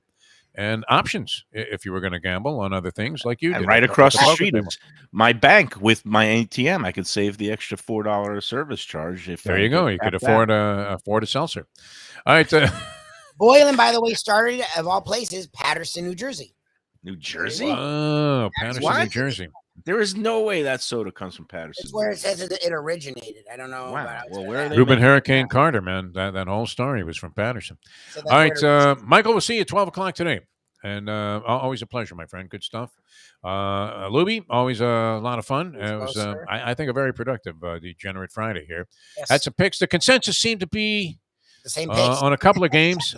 Minnesota seemed to be an overwhelming favorite. Penn State seemed to be an overwhelming favorite. Clemson seemed to be an overwhelming favorite as well in terms of the plays that people gave out on the show. So, that doesn't necessarily mean that you're going to prosper by following that. It's always a kick. I like to go back. I'm one of those post-race handicappers too, and see how people did because we're into accountability here. And then you go back and you're thinking this guy had to be crazy to make this pick. So the game last night, which you couldn't blame anybody either way, right? If you like the Bears in that ball game, where you really, I mean, can you call yourself an idiot? I mean, No, they should have covered. That resulted in no points. Should have dominated the game on the scoreboard, no? And Carson Wentz, who is looking like Prince Harry, is he not? Yes, he's horrendous. He takes the hat off. It's Prince fucking Harry. It's like him, yep. Okay, so here are 9 guys from last night's game. The first guy has Bears, then Commanders. That's 2-1. Bears 2-2. 3, 4 more Commanders. They all favored the Commanders in that game. They were right. They all got lucky, man. You got as lucky as hell if you won that game with the Commanders last night. Guy muffs a punt at the 5-yard line. And then on top of that, with a chance to go up 8, the guy shanks a field goal and kicks it wide left. Now, they got the ball at the 36-yard line. Go right down the field in a couple of minutes with just like one timeout remaining. And they're at the 5-yard line with more than enough time to run all 4 plays if they're going to use all 4 downs and not get into the end zone. And, I mean, just a series of pass interference, blatant on the 3rd down play. Guy's got his arm tangled up inside of the receiver. No call, no flag. And the Bears are at home. Yep. And then, Fields hits a guy and he bobbles the ball while he's in the end zone. He's beyond the plane and he gets knocked back because there's no more force outs. And, he didn't actually catch the ball in the end zone. By the time he got control, he was at the half-yard line, and that's how you lose on a fourth down. That was bad. So, I mean, no need to reach for the cyanide caps. It's not like you were an idiot. But many of these games are coming down to it. NFL, I'm beginning to believe, next to impossible by comparison to the colleges. And yet, if you look at these guys that I follow in the New York Post, which they give you plenty of them, so it's not like you're only looking at one person's selections and saying, wow, this guy's a lunatic.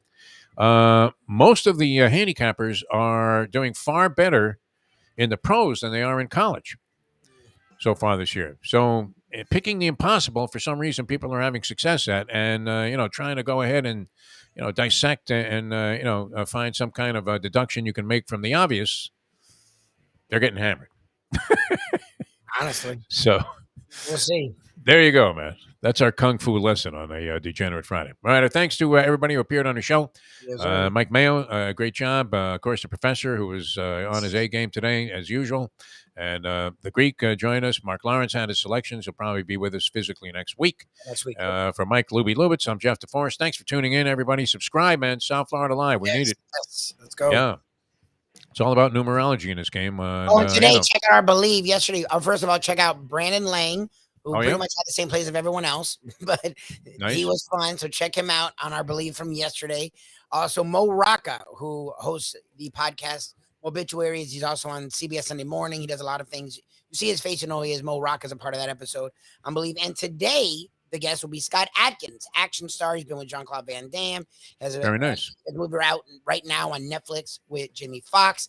And he's a part of the John Wick series that is actually going to have a new film in 2023. Scott Adkins. How'd you get a big shot like that on there?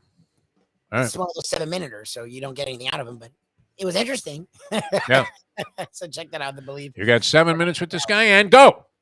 Yeah, so it's always a little bit weird, man, because we like long-winded conversations. That's what we're all about here on the show. All right, we'll see you at 12 o'clock. Mike Mayo's Lunchbox. Mayo Man returns, and we'll have that for you at 12 o'clock here on South Florida Live. And as Lubie mentioned, that's BLEAV, the podcast that today is sounding like a sensational. I mean, it sounds like a veritable spectacular. All right, we'll see you later. Thanks for tuning in, everybody. For Mike Lubie Lubitz, I'm Jeff DeForest, and we'll see you next time as we leave you on that. The time. Can't believe it's Friday already, man. Time's flying, man, Louie. I don't know if it's going that way for you at 40. It is. But it's 71, man. Yeah. It's the clock is ticking, man. I'm on borrowed time here. It's 9:11. Let's go to eat a damn snack. Look what they done to my soul.